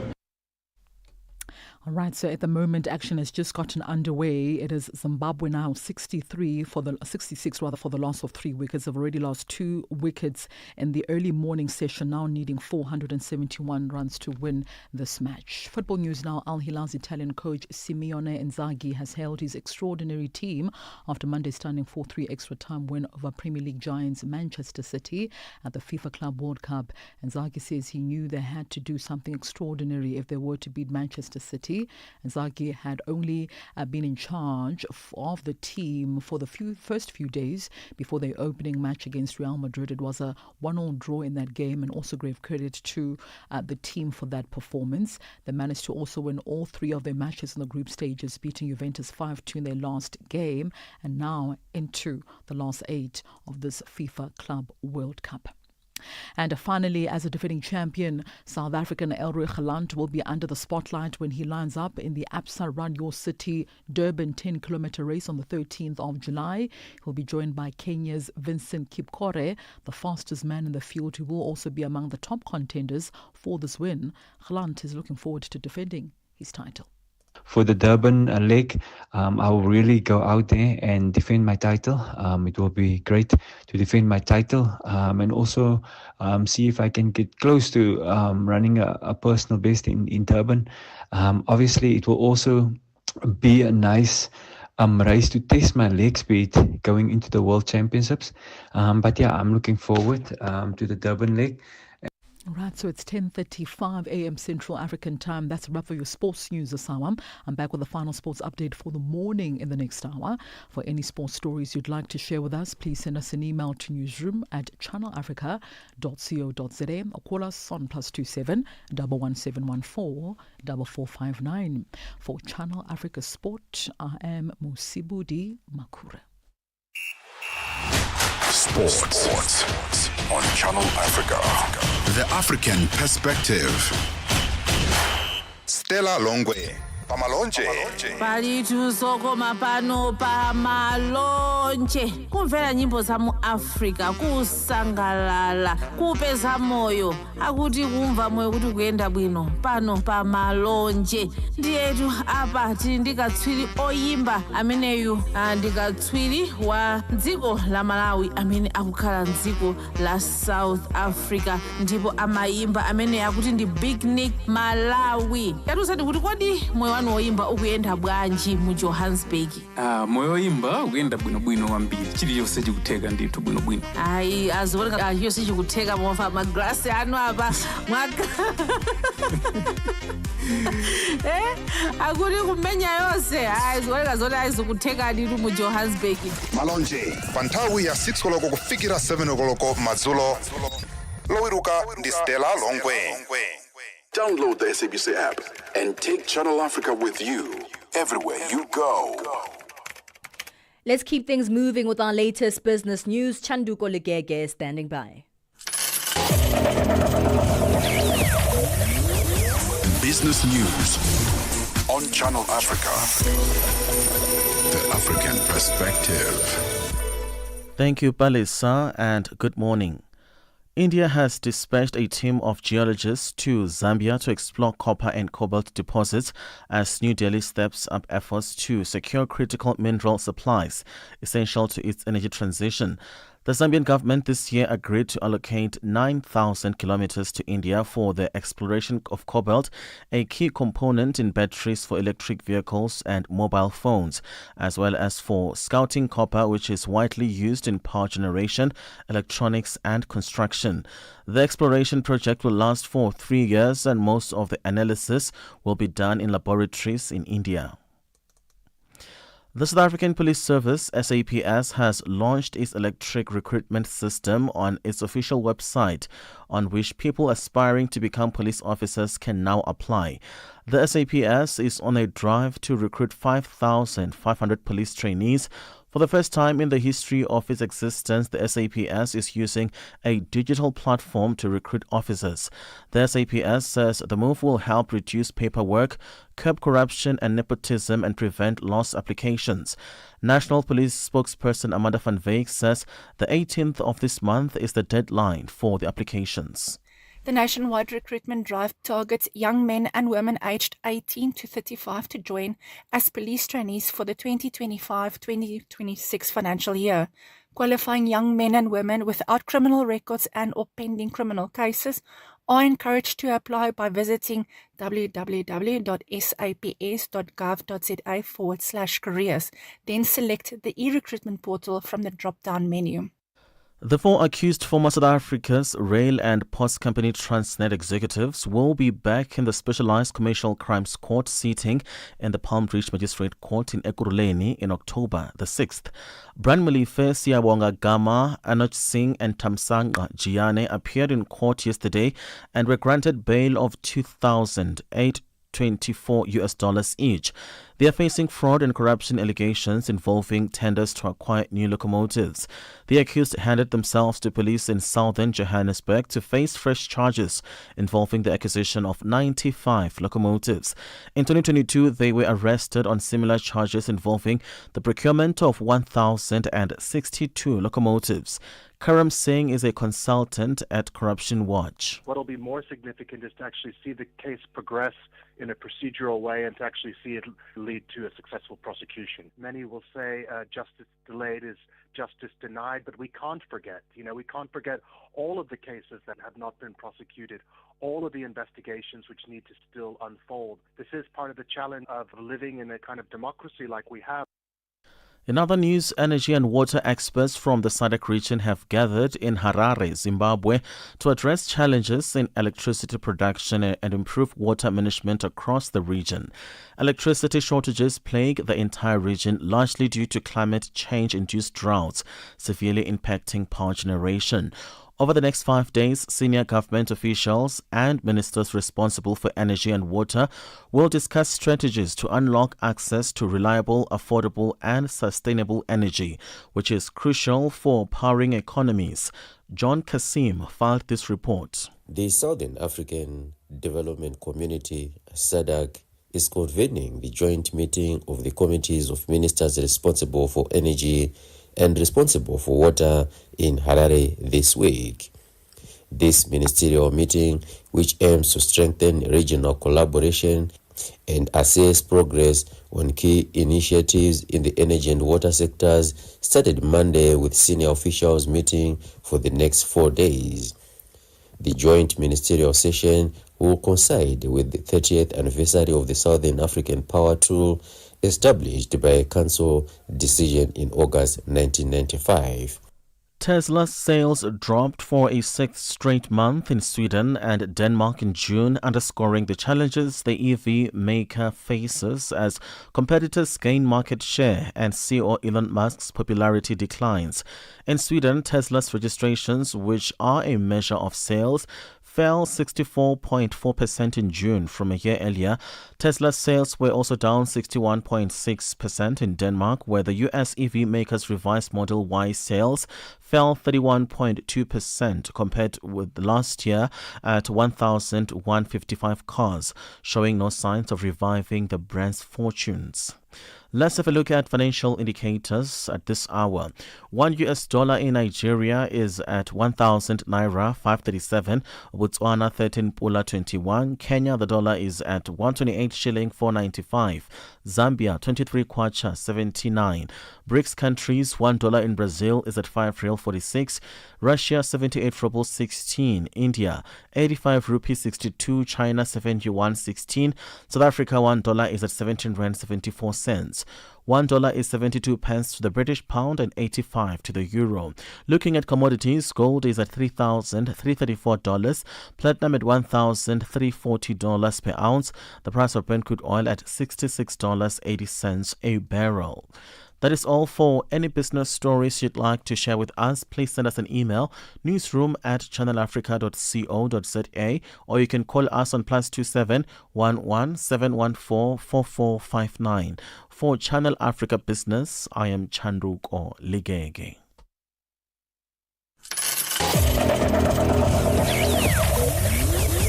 Business News on Channel Africa. The African Perspective. Zochitika ndi madaphiri kamlondola wazochitika pena paliponse.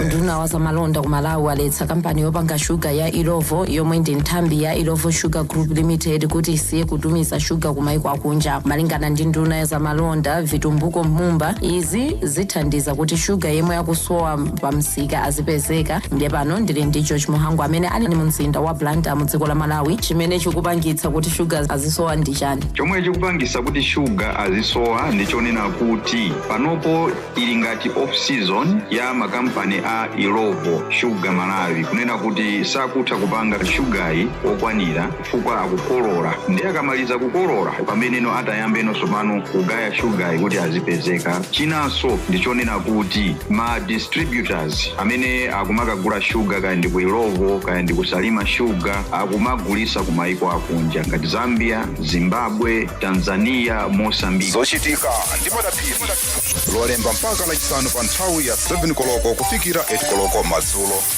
pa Channel Africa. Keeping you on the know and on the move.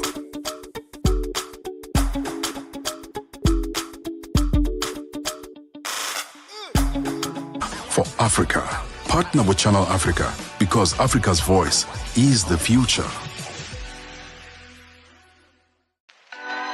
Africa is a story, a living, breathing, ever-evolving masterpiece. And for over 5 decades now, one voice has told it like no other. Channel Africa. More than just a broadcaster, Channel Africa is the pulse of the continent, African-led, African-run, and deeply rooted in its heritage. It's the only international station that speaks to Africa in its own voices: English, Kiswahili, Chinyanja, French, and Portuguese. The languages that unite 1 billion people. We have been there through every shift, every milestone, and every triumph. Not just reporting history, but shaping the conversations that define Africa's future. For brands, media planning, and advertisers, Channel Africa is more than just a platform. It's an opportunity. With 25 compelling shows covering current affairs, sports, business, music, and lifestyle, we deliver an engaging Pan-African audience ready to connect, invest, and act. Multi-award winning, internationally recognized, digitally accessible across the globe. When Africa speaks, the world listens, and Channel Africa makes sure of it. For business, for culture, for Africa, partner with Channel Africa because Africa's voice is the future. Africa is a story, a living, breathing, ever-evolving masterpiece. And for over 5 decades now, one voice has told it like no other. Channel Africa. More than just a broadcaster, Channel Africa is the pulse of the continent, African-led, African-run, and deeply rooted in its heritage. It's the only international station that speaks to Africa in its own voices: English, Kiswahili, Chinyanja, French, and Portuguese. The languages that unite 1 billion people. We have been there through every shift, every milestone, and every triumph. Not just reporting history, but shaping the conversations that define Africa's future. For brands, media planning, and advertisers, Channel Africa is more than just a platform. It's an opportunity. With 25 compelling shows covering current affairs, sports, business, music, and lifestyle, we deliver an engaging Pan-African audience ready to connect, invest. Hey, it's time for us to quickly move things on. It's 47 minutes past 10 o'clock Central African time. This is Techno with one titled Bana. Love the groove in that one. Well, let's find out what's happening today in our Vintage Africa. Vintage Africa is where we look back to look forward. I love this feature because I get to investigate a little bit of what makes us African and then also look back at where it actually comes from. Now and then I plug you to a social media influencer who actually is trying to do this as well on social media. And while I was doing a lot of research around this kind of stuff, it's amazing how Africans are looking back and creating content social media about looking back at where they come from as Africans. It's fantastic. So I'm going to plug you into someone who does this in a wonderful way. And what she does is that she investigates different African garments that are incredibly diverse, very rich in culture, but most importantly, they have a unique history, a unique cultural significance. And did you know that every place of the continent has a different kind of cloth? What's your favorite cloth, Pali? I know you're going to mention one specific one. It's like the obvious South African one. What do you mean? You mean the Xhosa one? No. What? Like the name of it. I don't know. What? Come on, you don't know one name of an African garment with prints? I know the cultures they're associated with. You don't know the prints but themselves? I don't particularly know the prints themselves. If you can think of one print. Come on, you do know one. Which one? Come on, shwe. Okay, yes. Okay. All right, and there's a couple of others, Dashiki, Agbada, and sort of the Kente. Yeah, so there's one that was very fascinating that was found by a very unique influencer on Instagram. And she goes by the name of Zinga Forma, and she's a scholar, a textile maker exploring African fashion through the perspectives of makers. Go check her out. She's got a wonderful Instagram that actually looks back and really focuses on African garments.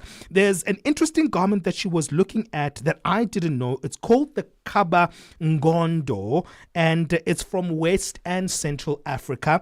And this is what she had to say about it. This is an African garment I've been wanting to talk about for a very long time now. Kaba Ngondo emerged in Cameroon following missionary arrivals in the late 19th century. Originally imposed by colonial wives who demanded Sawa women cover their bodies to prevent what they saw as temptation, this garment has a fascinating evolution. The first kaba was crafted from simple burlap, but local makers quickly transformed it, drawing inspiration from Victorian fashion while adapting it for comfort and cultural expression. They kept the fitted bodice and loose skirt concept, but added distinctive pleats and gathers to the chest, creating a more comfortable yet elegant silhouette. Traditional kaba designs feature a main bodice paired with a voluminous skirt, often including an underskirt for structure, an element borrowed from Victorian fashion but reimagined by African hands. What began as a colonial imposition became a canvas for African creativity. Local dressmakers and their clients collaborated to evolve the kaba ngondo into a prestigious garment, showcasing fine fabric and craftsmanship. Today's makers continue this tradition of innovation, creating mini kabas, sleeveless variations, and contemporary adaptations that honor tradition while embracing modern aesthetics. The kaba ngondo stands as a powerful symbol of how African makers transform an instrument of control into an expression of cultural pride and artistic excellence. Well, that is fascinating for me. The fact that what you think is in its fullest an African cloth is actually something that was reimagined by our ancestors. In fact, they would take colonial dress wear and in fact enforce those prints on them just to give it that unique African spin. So follow her. She's fantastic. She's wonderful. And she really focuses on this niche that she does, which is textile. And she'll show you how to actually color some of the textile, also the printing of them, how that goes, and also how she works in her workshop. It's Zinga Forma, Zingha. That's her name. And her surname is Foma. Check out a wonderful scholar and textile maker exploring African fashion. Well, that's our Vintage Africa for today. Let's take a break. We'll be back. Zochitika ndimodapiri kamlondola wazochitika pena paliponse nduna wazamalonda kumalawi waletsa kampani yopanga shuga ya Ilovo yomwe ndi nthambi ya Ilovo Sugar Group Limited kuti isiye kutumiza shuga kumaiko akunja. Malingana ndi nduna ya zamalonda Vitumbuko Mumba, izi zithandiza kuti shuga yemwe yakusowa pamsika azipezeka. Ndiye pano ndili ndi George Muhangu amene ali mu mzinda wa Blantyre mu dziko la Malawi. Chimene chikupangitsa kuti shuga azisowa ndi chani? Chomwe chikupangitsa kuti shuga azisowa kudziwa ndichonena kuti panopo ili ngati off season ya makampani a Irovo Sugar Malawi kunena kuti sakutha kupanga shugayi okwanira chifukwa akukolola ndi akamaliza kukolola pameneno atayambeno sopano kugaya shugayi kuti azipezeka. Chinanso ndichonena kuti ma distributors amene akumakagula sugar kaya ndi ku Irovo kaya ndi kusalima sugar akumagulisa ku maiko akunja ngati Zambia, Zimbabwe, Tanzania, Mozambique. Zochitika ndi madapiri lolemba mpaka lachisanu pa nthawi ya 7 koloko kufikira 8 koloko madzulo pa Channel Africa. 9 to 12 midday Central African Time. On the move with Palesa and Benjamin Moshatama. We're going to be chatting about funerals in the next hour of the show. And of course, you know, it is a heartbreaking moment when you lose a loved one. But there is another dynamic that we have to look at in today's Money Matters feature that will be coming through in a couple of minutes' time. It's that it's financially burdening, isn't it?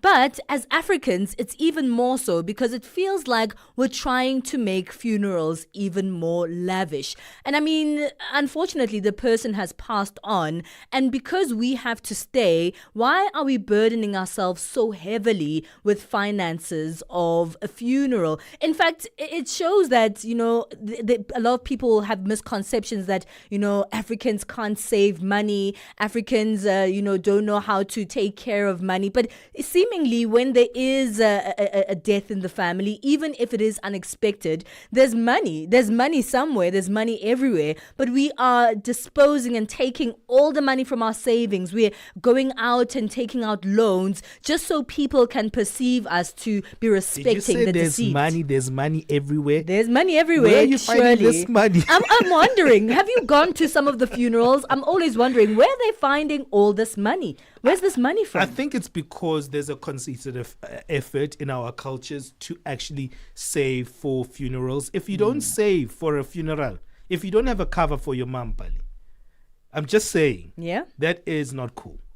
According to the other people. African way. When are you looking at it and you're like, not now, I'm not ready. Right? Yeah. But everyone is going to be like, Otlo pata mama how. Yeah. You're With the what one money? who will bury your mom. Yes. We bury our family members. Mhm. And the fact that when we bury our family members, how we bury them has an semblance on what we think it's who we are. So if I bury my family member very well with a grandeur process, like lovely coffin, the coffin has to be lovely. Beautiful. The coffin has to be lovely. Yeah. Right? Because people look at the coffin. The coffin has that thing. Has that spicy thing. Yeah. That if the coffin is like a plank and you look at the wood and you're like, This even one. the varnish, this It's is not a the cheap one. one. Yeah. This is not the right one. That's where it starts. So it has to be expensive looking. That's what makes it right. It has to be expensive. Even if it's expensive looking, Yeah. it makes you as the one opatang mamahai good or the one opatang family member good. You look good. Yeah. Liboni the coffin. Yeah. Did you see the coffin? Have you heard, in fact, those conversations The coffin. when people come back from where funerals? I get it, it's the coffin. I always like, what's up with this coffin thing? Because the coffin goes under the ground. Yeah. And then, sand goes over That's it. the weird part. Like there's a large majority of the time of the funeral that the coffin is on display, right? Mhm. And it's centralized Yes. as a ceremonial It's literally the centerpiece piece of the entire funeral. Yes. right? And that centerpiece can't be just wood. Like you can't just have something there. Yeah. You can't just have just any kind of thing that's sitting there. Yeah. Because it represents that person and they are transitioning, right? Well, that's what we think it represents. But it also, to a large degree, represents the way that you are sending them off. Mm-hmm. Are you sending them off well? That coffin represents that. And it can't be cheap. Can't be cheap. Right? But even beyond the coffin, people, I've heard so many conversations of people after they go, after they leave a funeral, especially if we speak about women, because women use gossip and talking as a way of sharing information. And that really is a great reflection of what society actually thinks. So if you've been in those circles with older women, the grandmothers and the mothers coming back from a funeral, and what they think sending off well is a big reflection of our communities and how much we also pressure families to do more and more when it comes to funerals. So even outside of the coffin, did you see the cars that the families were moving in? So now the cars must also be lavish. They must be beautiful. Yes. The family must be transported in luxurious ways. Yeah.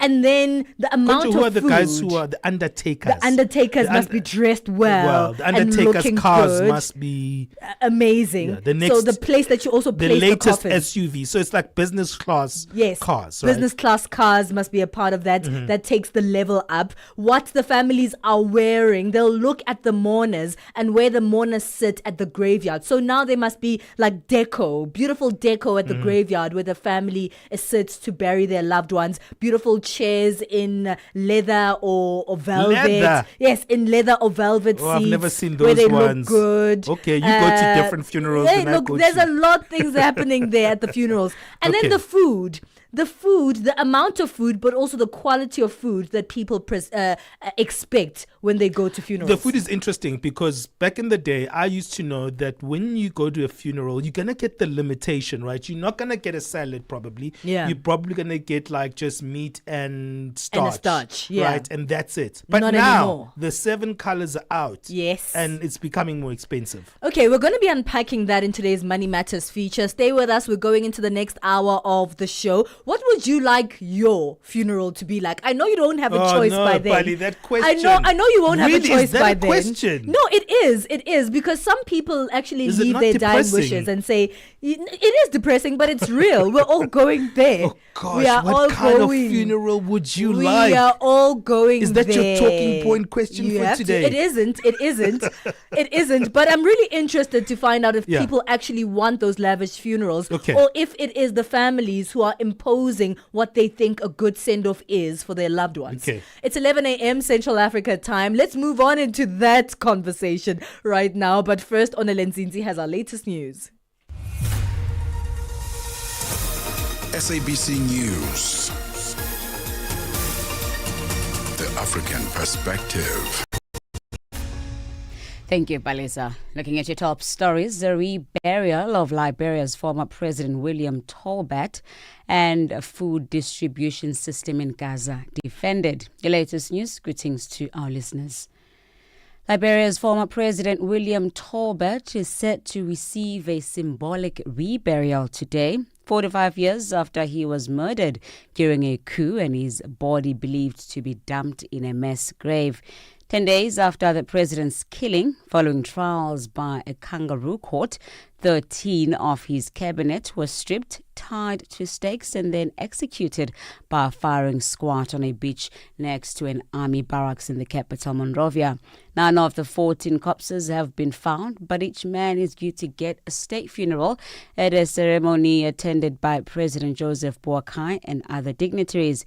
The event is seen as an act of reconciliation and part of a process of the country coming to terms with its violent recent past. Some 76 Ghanaians who were trafficked to Nigeria under a fraudulent recruitment scheme have been rescued. The victims, mostly young men, were lured with promises of football contracts with top foreign teams, job placements abroad, or assistance with visa processing. Upon arrival, their travel documents and mobile phones would be seized and they were housed in overcrowded rooms under poor conditions. The victims were forced to contact their families to solicit money in guise of paying training or facilitation fees. The head of Ghana's Criminal Investigations Department has cautioned families to verify lucrative job offers and educational opportunities abroad before taking them up. Today, Somalia officially marks 65 years of independence from the colonial rule. The annual commemoration was held on the 26th of June as a symbol of the country's quest for sovereignty and cohesion.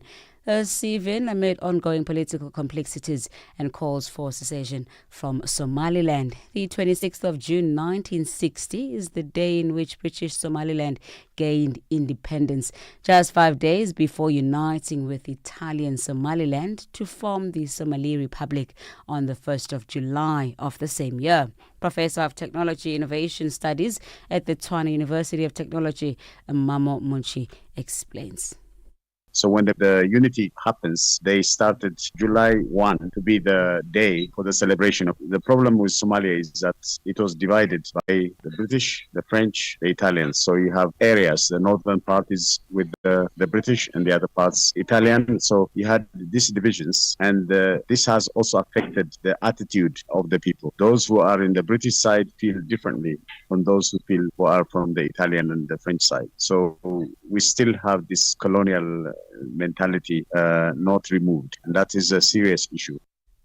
The Independent Policing Union of South Africa is concerned that the recent arrest of senior officials, including the boss of the SABS Crimes Intelligence Unit, will weaken public trust in law enforcement. Dumisani Kumalo and 6 colleagues are facing allegations related to the unlawful appointment of senior police officials. The arrests have raised questions on the unit's accountability. IPUSA President Bethwel Nkuna explains. These kind of arrests are weakening all law enforcement efforts, and it also diminishes the public's confidence in the police. And we call upon the powers that be to root out all forms of corruption that are happening, especially within law enforcement organs. And lastly, Israel's UN envoy has defended the food distribution system in Gaza after leading aid agencies demanded its immediate shutdown. The ambassador, Denny Dennen, has complained that the Gaza Humanitarian Foundation is the target of disinformation campaign. The BBC's Wyatt Davis. Rather than, as the UN had done previously and the World Health Organization and others, take the aid to the hundreds of distribution points across Gaza to the people who need it, GHF has got 4 big distribution centres, mainly in southern Gaza. Now that forces people to travel long distances to even have a chance of getting food aid. When they get there, the scenes are chaotic. And according to various sources, well over between somewhere 400 and 500 people have been killed at or near these aid distribution points over the last month. Now, recapping on your top stories, Liberia's former President William Tolbert is set to receive a symbolic reburial today. That's just 45 years after he was murdered during a coup and his body believed to be dumped in a mass grave. For any news stories you'd like to share with us, please send us an email to newsroom@channelafrica.co.za or call us at +27 11 714 4459. Channel Africa News, I'm Onele Ntsinzi. SABC News. The African Perspective.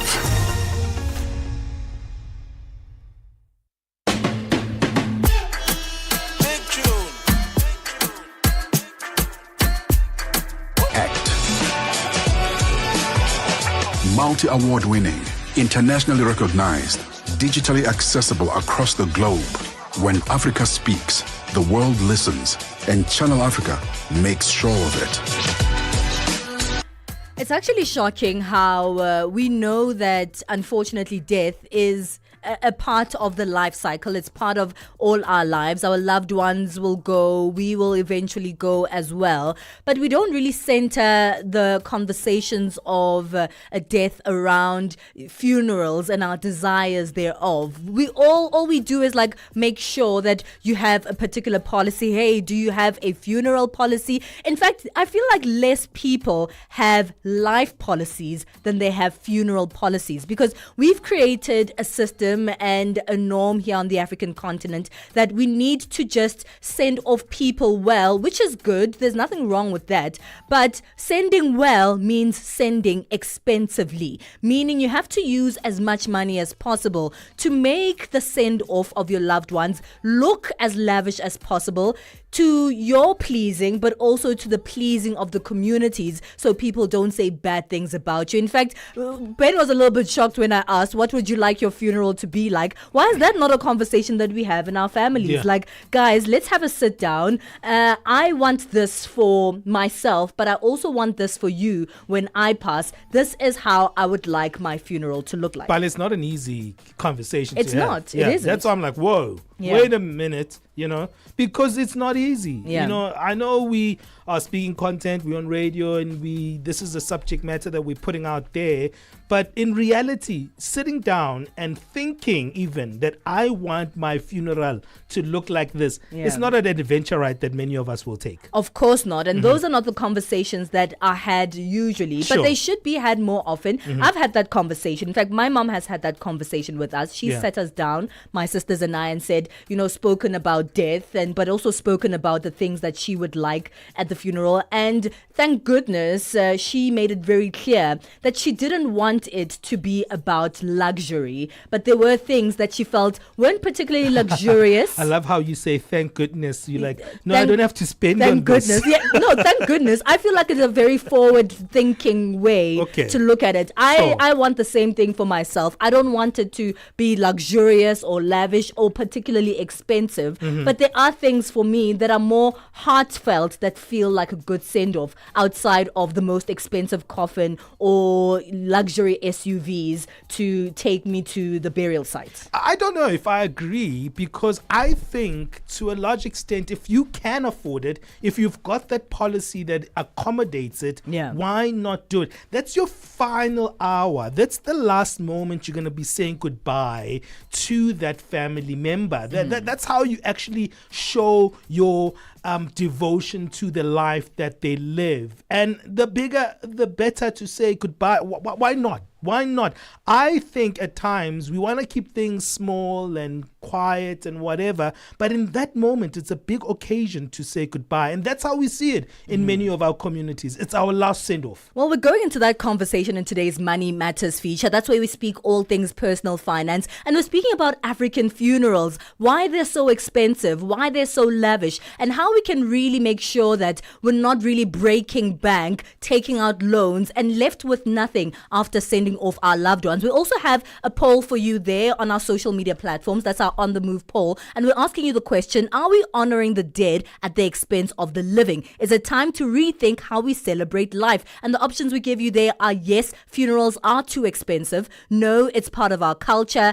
There's a better balanced way, and it's complicated. So head on over to our X handle at Channel Africa 1, where you can participate in that poll. Also on all our social media platforms. We are live in this particular conversation on YouTube as well as on Facebook. So let's keep the conversations going and make the Channel Africa circle bigger. It's 10 minutes past 11 Central Africa time. We're going into that conversation. Channel Africa and you have got something in common. The thirst for knowledge. Mix Vibration sur Channel Africa. C'est notre invitée du jour, la belle Aïna Mwenze. Elle est là. Certaines l'appellent Boss Lady. Bonjour, monsieur Jolino. Parlez-nous un tout petit peu de vous. Je m'appelle Boss Lady Aïna. Je mets l'accent sur le nom de Boss Lady parce que je mérite cela après le travail fait. Et c'est une rémunération en titre de la personne que je suis devenue aujourd'hui. Épouse et une mère de 4 garçons.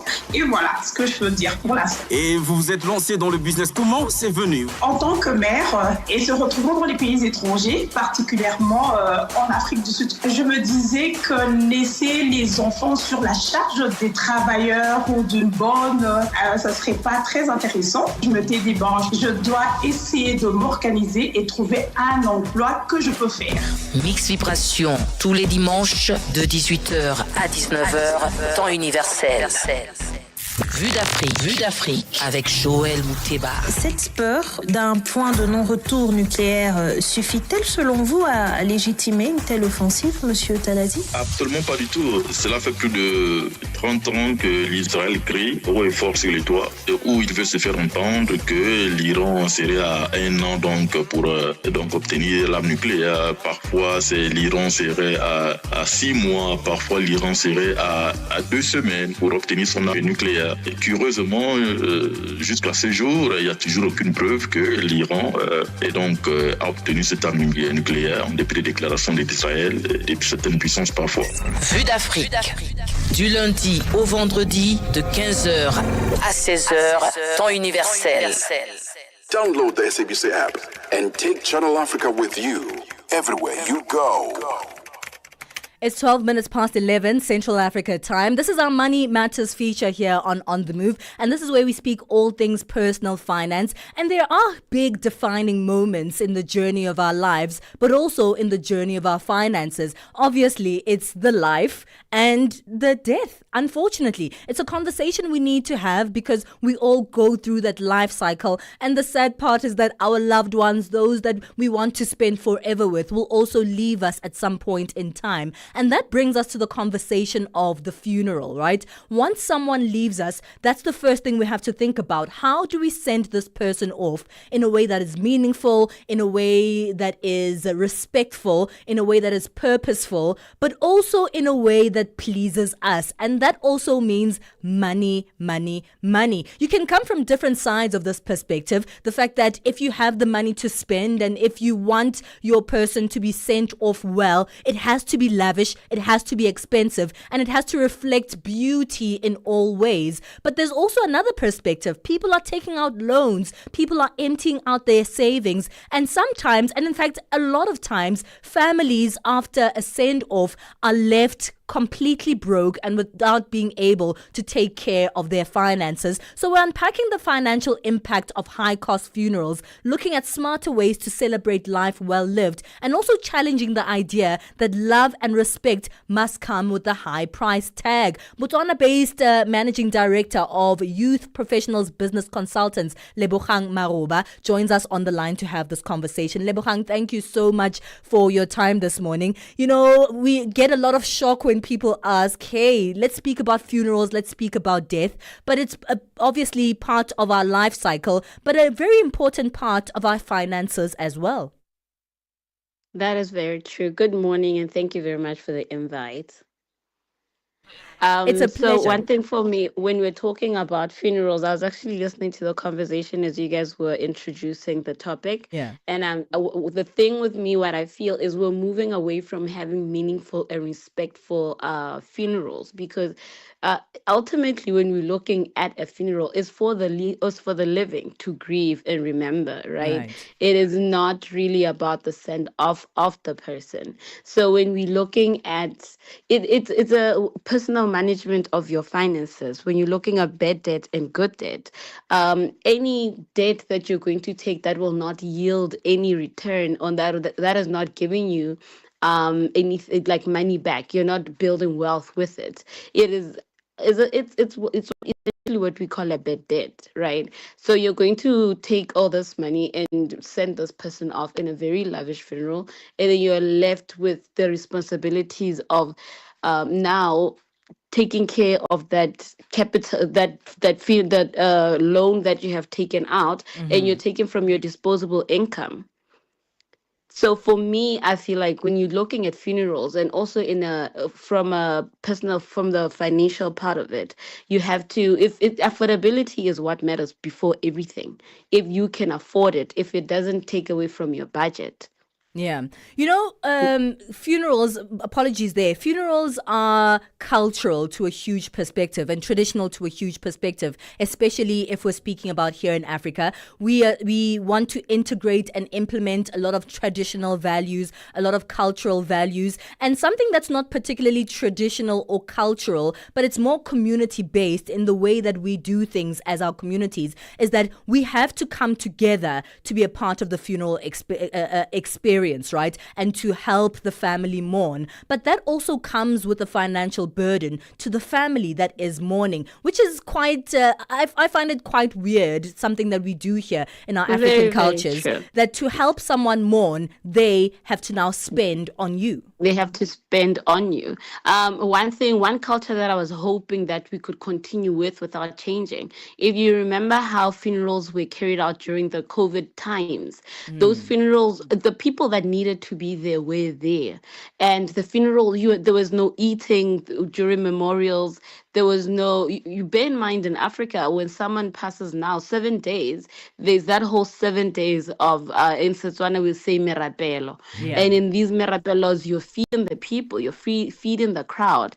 And on the day of the burial, you still need to feed. It's not only the casket or the car, it's still you need to feed the crowd. And you know how black people are, they come in crowds, right? They are going guys, to I show feel like up. you guys are just like resisting your culture and where you guys come from. We must resist. It is a reality. You can't change it. And I want to say this because you can't say, okay, I want this funeral to actually not invite so many people because I can't really deal with it. It's a reality that our funerals look the way that they look. And my thing is, over a long period of time, because it is a reality, whether you're having a small funeral, it's going to be big. It's going to be bigger than what you think it's going to be. Mm-hmm. And even if it's big, it's going to be bigger than how big you think it's going to be, right? That's just how communal we are. So for me, I'm saying, what are the ways that you can prepare for that eventuality? Look at your mom, says Pali's mom is a community member. Pali's mom is a political activist. She was a teacher. Mm-hmm. She owned an education institution. So Pali's mother wants a small funeral. No, she doesn't. No, let me just... It's impossible. No. Yeah, it's she impossible. won't. So I'm saying in the eventuality of that, yes, how do we get Pali ready for that moment, to get ready for it without actually getting into bad debt? Where do you start? You know, the thing is, for the longest time, funeral policies, insurance has been deemed in a bad light. But when it comes to funerals, it is one thing that I advocate for. It is important for every household to at least have funeral cover. And on that cover, obviously, I'm doing it for myself while I'm still alive. And I have an idea of what I want, or what I would like my funeral to look like, Sure. right? So it is important for us to also make sure we encourage our family members. If I come from a family of 4 and we all take out funeral covers, I will be able to give that very respectful and lavish funeral and send off that we would like to give our family member without actually incurring any bad debt. So I would say let's look at funeral covers. If you're talking about community, I was trying to remember what motelo really is in English, but things like that, you know, where you have a piggy bank where everyone is putting money into this for the idea of if we lose someone, you know, where contributions are done in families or in a neighborhood to say, just in case when this family encounters any unexpected shock like that, they're able to absorb it with the less stress from the family. Or maybe if the communities could actually also help, bring scones, you know, bring something so that we help feed and send this person off without actually being such a burden on the family that has just lost a family member. Yeah. Okay, Lebogang, we need to take a break. Stay with us on the line. We're going to continue unpacking this. And I think it's important that we do look at it from different perspectives, right? Those who do believe and do want the lavish funeral for themselves or their loved ones. But also, we also need to find new ways to implement this for those who don't, and how that could possibly look like. Can a cheaper funeral still be respectful and a good send-off for your loved ones? It's 11:21 Central Africa time. Don't forget to participate on our On The Move poll, where we're asking you, are we honoring the dead at the expense of the living? And is it time to rethink how we celebrate? At Channel Africa 1, find us there. Mornings made better with Peter and Asanda on Rise and Shine, weekdays 6 till 9. In recent weeks, East Africa has seen a disturbing rise in human rights violations. In Kenya, digital activist Rose Njeri was arrested under the Computer Misuse and Cybercrimes Act after creating a tool for citizens to oppose the Finance Bill 2025. Meanwhile, in Tanzania, Kenyan activist Boniface Mwangi and Ugandan lawyer Agatha Atuhaire Haire reported being detained, tortured, and sexually assaulted by security officers. East Africa needs a reset. We need to get back East Africa to where the founding fathers are. When President Nyerere and his colleagues, Jomo Kenyatta and the Ugandan counterparts fought for independence, they fought for independence to get Africans out of poverty, to get Africans out of slavery. The leaders who took up power have since gotten into regression. Neto Agostino, co-leader of the United Green Movement Party. Mornings made better with Peter and Asanda on Rise and Shine. Palesa and Benjamin fuel your day with fresh African perspective on Channel Africa.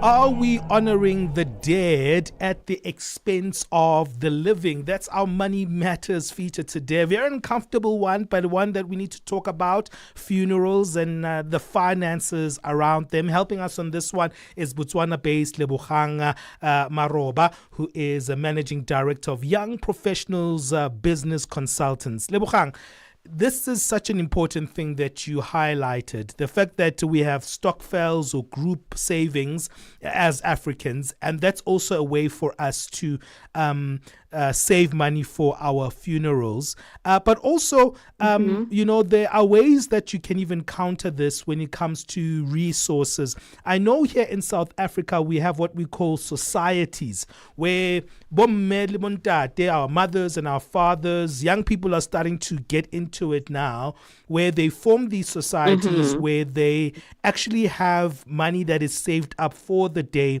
of a funeral. But not only that, but it would be the mothers and the fathers who come out to slaughter a cow. It would be the mothers and the fathers who actually are the ones that are helping to cook, and that lessens the expenses of the funeral. I know those are slowly dying. I think it's a dying art, to be honest. I don't think young people are actually co-opting that as much as we should. What's your take on those traditional ways of actually assisting also when it comes to an African funeral? I think back in the days, it was not as expensive or costly to bury as it is now. Like you really just highlighted, it was a community effort. Yeah. The community was coming and assisting as much as they could. But then now, the way that the new generation, or how we are now growing up, you find that we are so in our own little Bubble, homes. yeah. I live at home. I don't even know my neighbor. I don't know this neighbor at the side. And if something like that befalls my family, it's all on me. All the burden is on me. So my neighbor can't even come with a bag of sugar to say, come here as you're mourning your mom, because we've never even said hi to each other. We're losing that thing, the culture, as the youth or as the new young adults. That culture also is not there. I mean, I see it still in the villages when I go to a funeral that side, and you see the people coming with bags of semabele, which you call sorghum, and to come and assist the family. So maybe if also we could also look into that. I know we do have small groups where you find, okay, as friends, we put money aside so that if one of us has an unfortunate situation like this, we are able to assist. But as a community, we've lost touch of that. And if we could go back to that,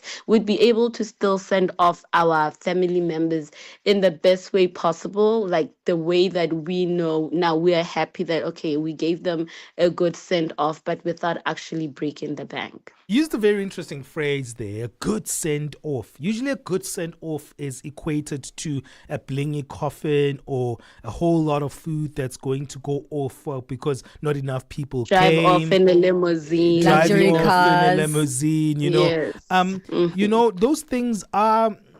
I think they're okay. I don't think they're wrong. You know, I don't want to make them a devilish thing to actually do. I think they're okay. I think they're good. But if you can't afford... But can we then encourage our people? Yeah, but if you can't afford them... Let me finish. I'm the interviewer here. Wait, Mm-hmm. be patient. If you can't afford these things, right? I think people have pressure to actually fulfill these things. I think it's also okay if you can't afford it to keep it simple. Can we advise people in that sense? It is okay. Like you're saying, funerals are really essentially for the living, for us that are grieving, right? It satisfies us. The person is already gone. Mhm. So if you cannot really afford it, it is okay. You just give them a respectful and meaningful send off. That is all the person that is actually gone. I feel like that if it's respectful and meaningful, that is good enough. If you Yeah. cannot afford it, you don't need to go to Machonisa at a Yeah. high interest and get you, because if it's something that happens in such a short time, for you to say you can go to a place where you can negotiate interest is very impossible. So you're going to end up going to the quickest lender, Yeah. who most of the time their interests are very high for you to maintain. So I'd say it is okay. It is okay if you cannot afford it to actually keep it simple. Yeah. Lebogang, let's get to the crux of the matter. How can people start planning ahead for funeral expenses they may have for themselves or their loved ones without adding too much pressure to their budgets? Because at the end of the day, we're talking personal finance, and we really need to understand how we can still have the funeral, whichever kind that you decide to have for your loved one, without actually going too far away and without, breaking bank and ending up in, terrible debt. There are a lot of funeral policy covers that differ, given looking at your affordability and how much you can part with on a monthly basis. That way, you know that you have the security, you are covered. You're not, if I'm a mother and I die, my children will not have to incur unnecessary debt just so that they can give me the send off. And you have some funeral covers where you can go pick the casket, you pick what they cover, you pick the car, right? And most of the time you find, I think the lowest you'll pay in a funeral cover will be 100 and something, 100 pool at the side. Okay. But I think there should be stuff like that. There should be some policies that are similar in South Africa, actually even better, because there's a wider market to choose from. True. Yes. Okay, we're going to have to wrap it up, but do you have any final sentiments for those who know that, in fact, for everyone who knows that, this is going to be a reality in our life at some point, whether it is us who are passed on or the others? What are your final sentiments to advise people on how to take a look at this funeral conversation without thinking that they have to really dispose of every single cent they may have to take care and send their loved ones off in a good way? I think, like you said, death is an uncomfortable conversation to have, but at the end of the day, it's inevitable. Our family members are going to go through it. We're going to go through it. The best thing that you could do is prepare well in advance. Talk about it with your family. See how best alternatives that you can actually take into preparing, how best you can prepare if that befalls the family. Like I did say, I'm a finance person, so I'm a greatest advocate in financial security. So financial security, however it may look, as making sure that the money is there, whether it's a funeral policy, investments, unit trusts. Always, you can do these things as a group. Making sure that you have these things in place. Anything that needs that needs a financial muscle to be taken care of, you need to prepare. Yeah. And the only way you can prepare is always have those securities. Take those boxes, just because you never know. It's something that you never know when it'll happen. Of course. But just when it happens, just make to know the security and the peace that you have knowing you're well prepared. Yeah. Well, thank you so much, Lebogang. It was a pleasure speaking to you about this. Very important and interesting conversation indeed. We appreciate your time this morning. Yeah, thank you very much, Channel Africa. That's the Managing Director of Young Professionals Business Consultants, Botswana-based Lebogang Maroba, speaking about financial impact of high-cost funerals and how we can mitigate some of those costs. But now let's go back to our sports desk for our latest in sports. Musibudi Makura is standing by. Sports on Channel Africa. The African perspective. And a very good morning from the sports desk. We'll start here. So Al Hilal's Italian head coach Simeone Inzaghi has held his extraordinary team after Monday's stunning 4-3 extra time win over Premier League giants Manchester City at the FIFA Club World Cup. Inzaghi says they knew they had to do something extraordinary if they were to beat Manchester City.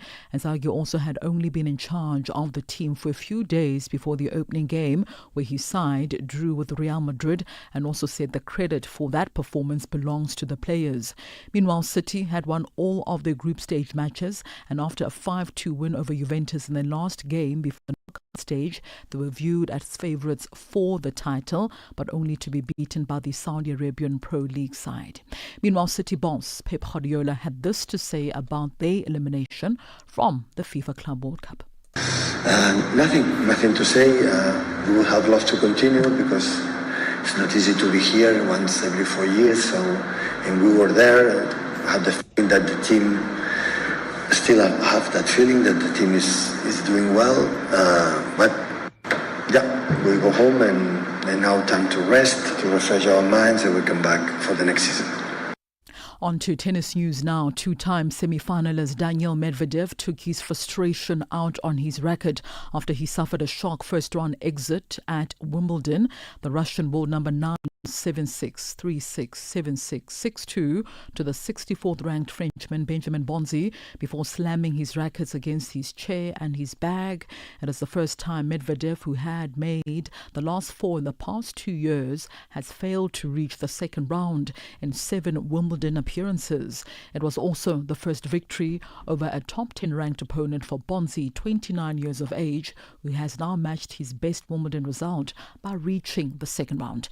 Let's take a listen to what Medvedev had to say after that shocking defeat.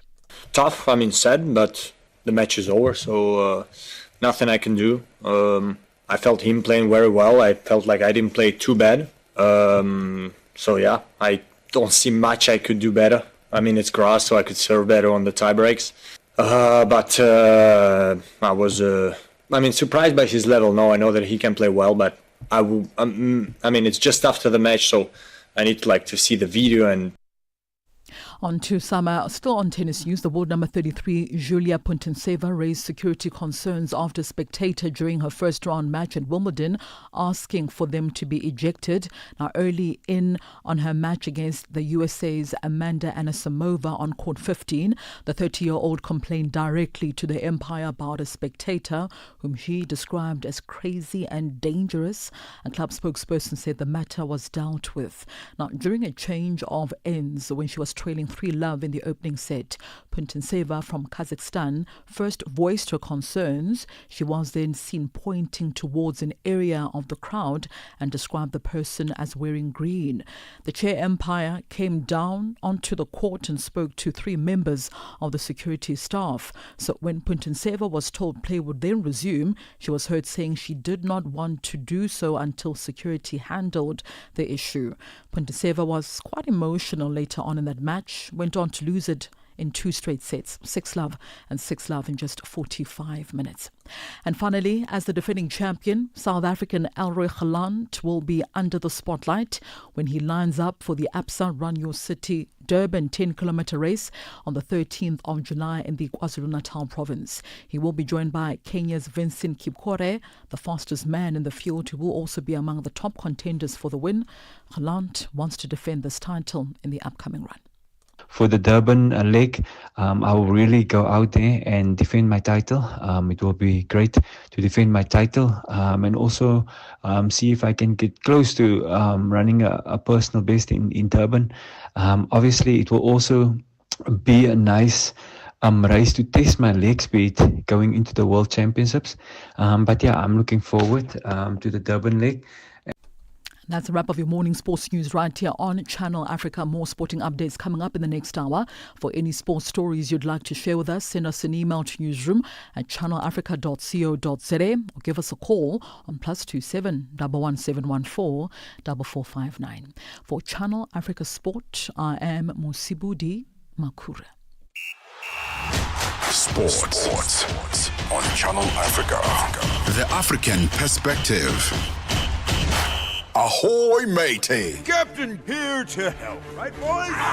Set sail with us on a digital voyage like no other. Channel Africa has a treasure trove of awesomeness. That is our website and social media pages. Tell me, why are you here? We want you to be part of our adventure. The winds are changing, Captain. And this time... Imagine a world where curiosity knows no bounds, where entertainment meets enlightenment, and where every click leads to the African perspective. Visit us on our website, www.channelafrica.co.za, or follow us on Instagram or on X at Channel Africa One. Go on, like us on Facebook at Channel Africa One. So, spread the word. Tell a friend that Channel Africa's online variety is what they need on the web. Channel Africa, the African perspective. Tune in and turn up the volume. This is Channel Africa. Well, Chandu Koligiake is standing by to give us the latest business news. Business news on Channel Africa. The African perspective. Thank you, Benjamin and Palesa. Good morning. Zambia's President Hakainde Hichilema has opened the country's biggest grid-connected solar power plant built by Power China, which will supply electricity to copper miner First Quantum Minerals. Joey Lihodi has more. The 100-megawatt Chisamba project is expected to reduce the southern African countries' reliance on electricity imports from neighbors South Africa and Mozambique. It will free up capacity for Zambian consumers that would have otherwise been used by First Quantum Minerals. Zambia depends on hydropower for the bulk of its electricity generation needs, and low water levels because of a severe drought have forced state utility ZESCO to ration electricity. Hichilema says that the drought highlights the need to urgently diversify the power mix. Meanwhile, India has dispatched a team of geologists to Zambia to explore copper and cobalt deposits as New Delhi steps up efforts to secure critical mineral supplies essential to its energy transition. The Zambian government this year agreed to allocate 9,000 kilometers to India for the exploration of cobalt, a key component in batteries for electric vehicles and mobile phones, as well as for scouting copper, which is widely used in power generation, electronics, and construction. The exploration project will last for 3 years, and most of the analysis will be done in laboratories in India. The African Development Bank has approved a loan worth over $470 million for South Africa's infrastructure, governance, and green growth program. The bank says this is an important step in the country's transition toward a sustainable and low-carbon economy. The program is the second phase of the bank's strategic support for South Africa's just energy transition. It also builds on the success of the $300 million energy governance and climate resilience program approved in 2023. Khayelihle Khumalo has more. Finance Minister Enoch Godongwana says this initiative will enhance energy security, support a low-carbon, just transition and improve transport efficiency. The minister adds that the African Development Bank's group supports has been valuable. The bank says this approval represents more than financing. It's a blueprint for Africa's energy future and South Africa's success in building a just, green and inclusive energy system demonstrates that sustainable development and economic growth can go hand in hand. The South African Police Service, SAPS, has launched its electronic recruitment system on its official website, on which people aspiring to become police officers can now apply. The SAPS is on a drive to recruit 5,500 police trainees. For the first time in the history of its existence, the SAPS is using a digital platform to recruit officers. The SAPS says the move will help reduce paperwork, curb corruption and nepotism, and prevent lost applications. National Police spokesperson Amanda van Wyk says the 18th of this month is the deadline for the applications. The nationwide recruitment drive targets young men and women aged 18 to 35 to join as police trainees for the 2025-2026 financial year.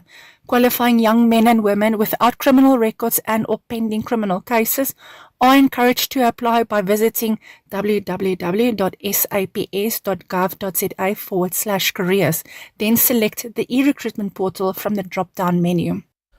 Tesla's sales dropped for a sixth straight month in Sweden and Denmark in June, underscoring the challenges the EV maker faces as competitors gain market share and CEO Elon Musk's popularity declines. In Sweden, Tesla's registrations, which are a measure of sales, fell 64.4% in June from a year earlier. Tesla's sales were also down 61.6% in Denmark, where the US EV maker's revised Model Y sales fell 31.2% compared with last year to 1,155 cars, showing no signs of reviving the brand's fortunes. Let's have a look at financial indicators at this hour. $1 in Nigeria is at 1,000 naira 537, Botswana 13 pula 21, Kenya the dollar is at 128 shilling 495, Zambia 23 kwacha 79, BRICS countries $1 in Brazil is at 5 real 46, Russia 78 rubles 16, India 85 rupees 62, China 71.16, South Africa $1 is at 17 rand 74 cents. $1 is 72 pence to the British pound and 85 to the euro.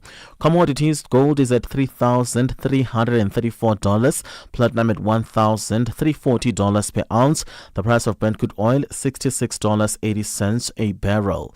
That is all from me. For any business stories you'd like to share with us, please send us an email to newsroom@channelafrica.co.za, or you can call us on +27 11714 4459. For Channel Africa Business, I am Chandruko Ligege. Business news on Channel Africa. The African perspective. We are on Open Views Audio Bouquet. Channel 628. Mix Vibration sur Channel Africa. C'est notre invitée du jour, la belle Aïna Mouinze. Elle est là. Certaines l'appellent Boss Lady. Bonjour Monsieur Jolino. Parlez-nous un tout petit peu de vous. Je m'appelle Boss Lady Aïna. Je mets l'accent sur le nom de Boss Lady parce que je mérite cela après le travail fait. Et c'est une rémunération en titre de la personne que je suis devenue aujourd'hui. Épouse et une mère de 4 garçons. Et voilà ce que je peux dire pour l'instant. Et vous vous êtes lancé dans le business. Comment c'est venu? En tant que mère et se retrouvant dans les pays étrangers, particulièrement en Afrique du Sud, je me disais que laisser les enfants sur la charge des travailleurs ou d'une bonne, ça serait pas très intéressant. Je me dis, je dois essayer de m'organiser et trouver un emploi que je peux faire. Mix Vibration, tous les dimanches de 18h à 19h, temps universel. Start your day right with Channel Africa Breakfast. That smells delicious. Live, 5 days a week.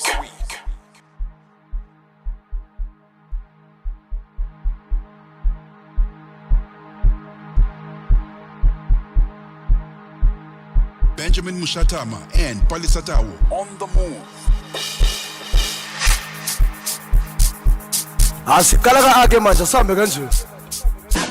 For business, for culture, for Africa. Partner with Channel Africa because Africa's voice is the future. Africa is a story, a living, breathing, ever-evolving masterpiece. And for over 5 decades now, one voice has told it like no other. Channel Africa. More than just a broadcaster, Channel Africa is the pulse of the continent. African-led, African-run, and deeply rooted in its heritage. It's the only international station that speaks to Africa in its own voices. English, Kiswahili, Chinyanja, French, and Portuguese. The languages that unite 1 billion people. We have been there through every shift, every milestone, and every triumph. Not just reporting history, but shaping the conversations that define Africa's future. For brands, media planning, and advertisers, Channel Africa is more than just a platform. It's an opportunity. With 25 compelling shows covering current affairs, sports, business, music, and lifestyle, we deliver an engaging Pan-African audience ready to connect, invest, and act. Multi-award winning, internationally recognized, digitally accessible across the globe. When Africa speaks, the world listens, and Channel Africa makes sure of it. For business, for culture, for Africa, partner with Channel Africa because Africa's voice is the future. Africa is a story, a living, breathing, ever-evolving masterpiece. And for over 5 decades now, one voice has told it like no other. Channel Africa. More than just a broadcaster, Channel Africa is the pulse of the continent, African-led, African-run, and deeply rooted in its heritage. It's the only international station that speaks to Africa in its own voices: English, Kiswahili, Chinyanja, French, and Portuguese. The languages that unite 1 billion people. We have been there through every shift, every milestone, and every triumph. Not just reporting history, but shaping the conversations that define Africa's future. For brands, media planning, and advertisers, Channel Africa is more than just a platform. It's an opportunity. With 25 compelling shows covering current affairs, sports, business, music, and lifestyle, we deliver an engaging Pan-African audience ready to connect, invest, and act. Multi-award winning, internationally recognized, digitally accessible across the globe. When Africa speaks, the world listens, and Channel Africa makes sure of it. For business, for culture, for Africa, partner with Channel Africa because Africa's voice is the future. Africa is a story, a living, breathing, ever-evolving masterpiece. And for over 5 decades now, one voice has told it like no other. Channel Africa. More than just a broadcaster, Channel Africa is the pulse of the continent. Definitely a superstar. It's Uncle Waffles featuring Cowboy Royal Music, Uncool MC, and X Dappy. This one is titled Zenzele. It's 11:49 Central Africa time. We're speaking about funerals, and it can get quite heated because we are on various sides of this discussion. There are people who do want that beautiful, that luxury, and associate that directly with respecting your dead. And there are others on the other side saying, yeah, you can still respect those who've passed on and show them how much you love them without breaking bank. Where do you stand in this conversation? Our On The Move poll is still up, and we're asking you the question: are we honoring the dead at the expense of the living? And is it time to rethink how we celebrate life? The options we give you there are: yes, funerals are too expensive; no, it's part of our culture; there's a better balanced way, and it's complicated. So let us know at Channel Africa 1. Be a part of our On The Move poll and use our hashtag On The Move. Ahoy, matey! Captain here to help, right, boys? Set sail with us on a digital voyage like no other. Channel Africa has a treasure trove of awesomeness. That is our website and social media pages. Tell me, why are you here? We want you to be part of our adventure. The winds are changing, Captain. And this time... Imagine a world where curiosity knows no bounds, where entertainment meets enlightenment, and where every click leads to the African perspective. Visit us on our website, www.channelafrica.co.za, or follow us on Instagram or on X at Channel Africa 1. Go on, like us on Facebook at Channel Africa 1. So, spread the word. Tell a friend that Channel Africa's online variety is what they need on the web. Channel Africa, the African perspective. Step into the heart of the day on the move with Palesa and Benjamin.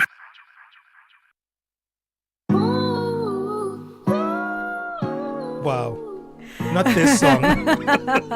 I used to absolutely love the song. It was my favorite, and it was my ringtone. It was your ringtone for on your 2 old phone. years Thank on my God old for your phone. new phone. And Ben absolutely hated it. I still love the song though. This is Thames, and it's going about free mind.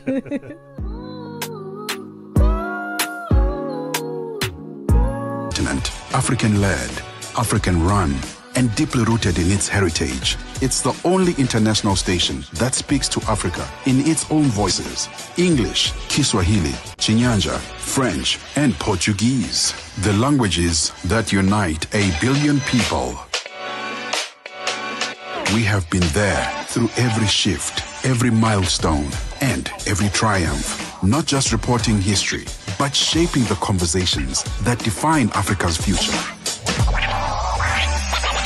For brands, media planning, and advertisers, Channel Africa is more than just a platform. It's an opportunity. With 25 compelling shows covering current affairs, sports, business, music, and lifestyle, we deliver an engaging Pan-African audience ready to connect, invest, and act. Multi-award winning, internationally recognized, digitally accessible across the globe. When Africa speaks, the world listens, and Channel Africa makes sure of it. For business, for culture, for Africa, partner with Channel Africa, because Africa's voice is the future. Africa is a story, a living, breathing, ever-evolving masterpiece. And for over 5 decades now, one voice has told it like no other. Channel Africa. More than just a broadcaster, Channel Africa is the pulse of the continent. African-led, African-run, and deeply rooted in its heritage. It's the only international station that speaks to Africa in its own voices: English, Kiswahili, Chinyanja, French, and Portuguese. The languages that unite 1 billion people. We have been there through every shift, every milestone, and every triumph. Not just reporting history, but shaping the conversations that define Africa's future. For brands, media planning, and advertisers, Channel Africa is more than just a platform. It's an opportunity. With 25 compelling shows covering current affairs, sports, business, music, and lifestyle, we deliver an engaging Pan-African audience ready to connect, invest, and act. Multi-award winning, internationally recognized, digitally accessible across the globe. When Africa speaks, the world listens, and Channel Africa makes sure of it. For business, for culture, for Africa, partner with Channel Africa, because Africa's voice is the future.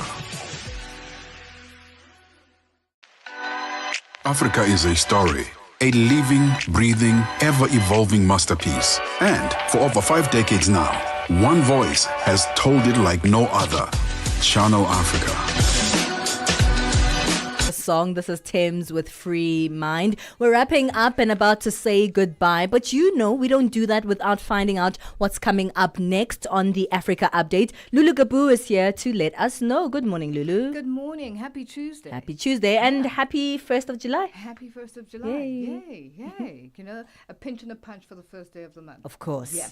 All right. So today we're going to be looking at Ghana, where dozens of Ghanaian, mostly men, have been rescued after they were trafficked to Nigeria under a fraudulent recruitment scheme. So, yeah, we're going to be speaking to our correspondent there, Erica Mawena Egbeta, and he'll unpack for us exactly how this unfolded and, you know, what these men are saying with regards to how they got to Nigeria and what is happening during that time. You know, we've seen some of these trafficked people in South Africa, and you know, they're housed in one house, and some of them most of the time are almost naked. Yeah, really appalling conditions. Yeah, really, really appalling conditions, but in the most astute suburban areas. Yes. So that's something that we'll unpack with Erica as well, just to focus on that. And then Burundi marking 63 years of independence today. ethnic conflict between the Hutu and Tutsi, obviously plaguing the country since it gained independence and from Belgium in 1962. So we'll be focusing on that as well. And the big question today that we're asking on hashtag Africa Updates asks Cameroon's president seeking another term in office. The country is going to elections in October. So the big question is, do you think this is viable, especially since he has hardly been seen in public in the recent past? So that's a big question. Why is he not being seen in public, and why is he still running for the presidency, which is a challenge with a lot of African leaders? Yeah. Well, thank you, Lulu. We're looking forward to that. A lot of conversations to be had indeed. So stay with us right here on Channel Africa, on channelafrica.co.za, on DSTV 802 and OpenView HD channel 628, as well as the SABC Plus app. We are live on our social media platforms, on YouTube and on Facebook at Channel Africa 1. Thank you so much for being a part of On The Move this morning, and we'll be back tomorrow. Playing you out with this one. This is Holiday by Rima.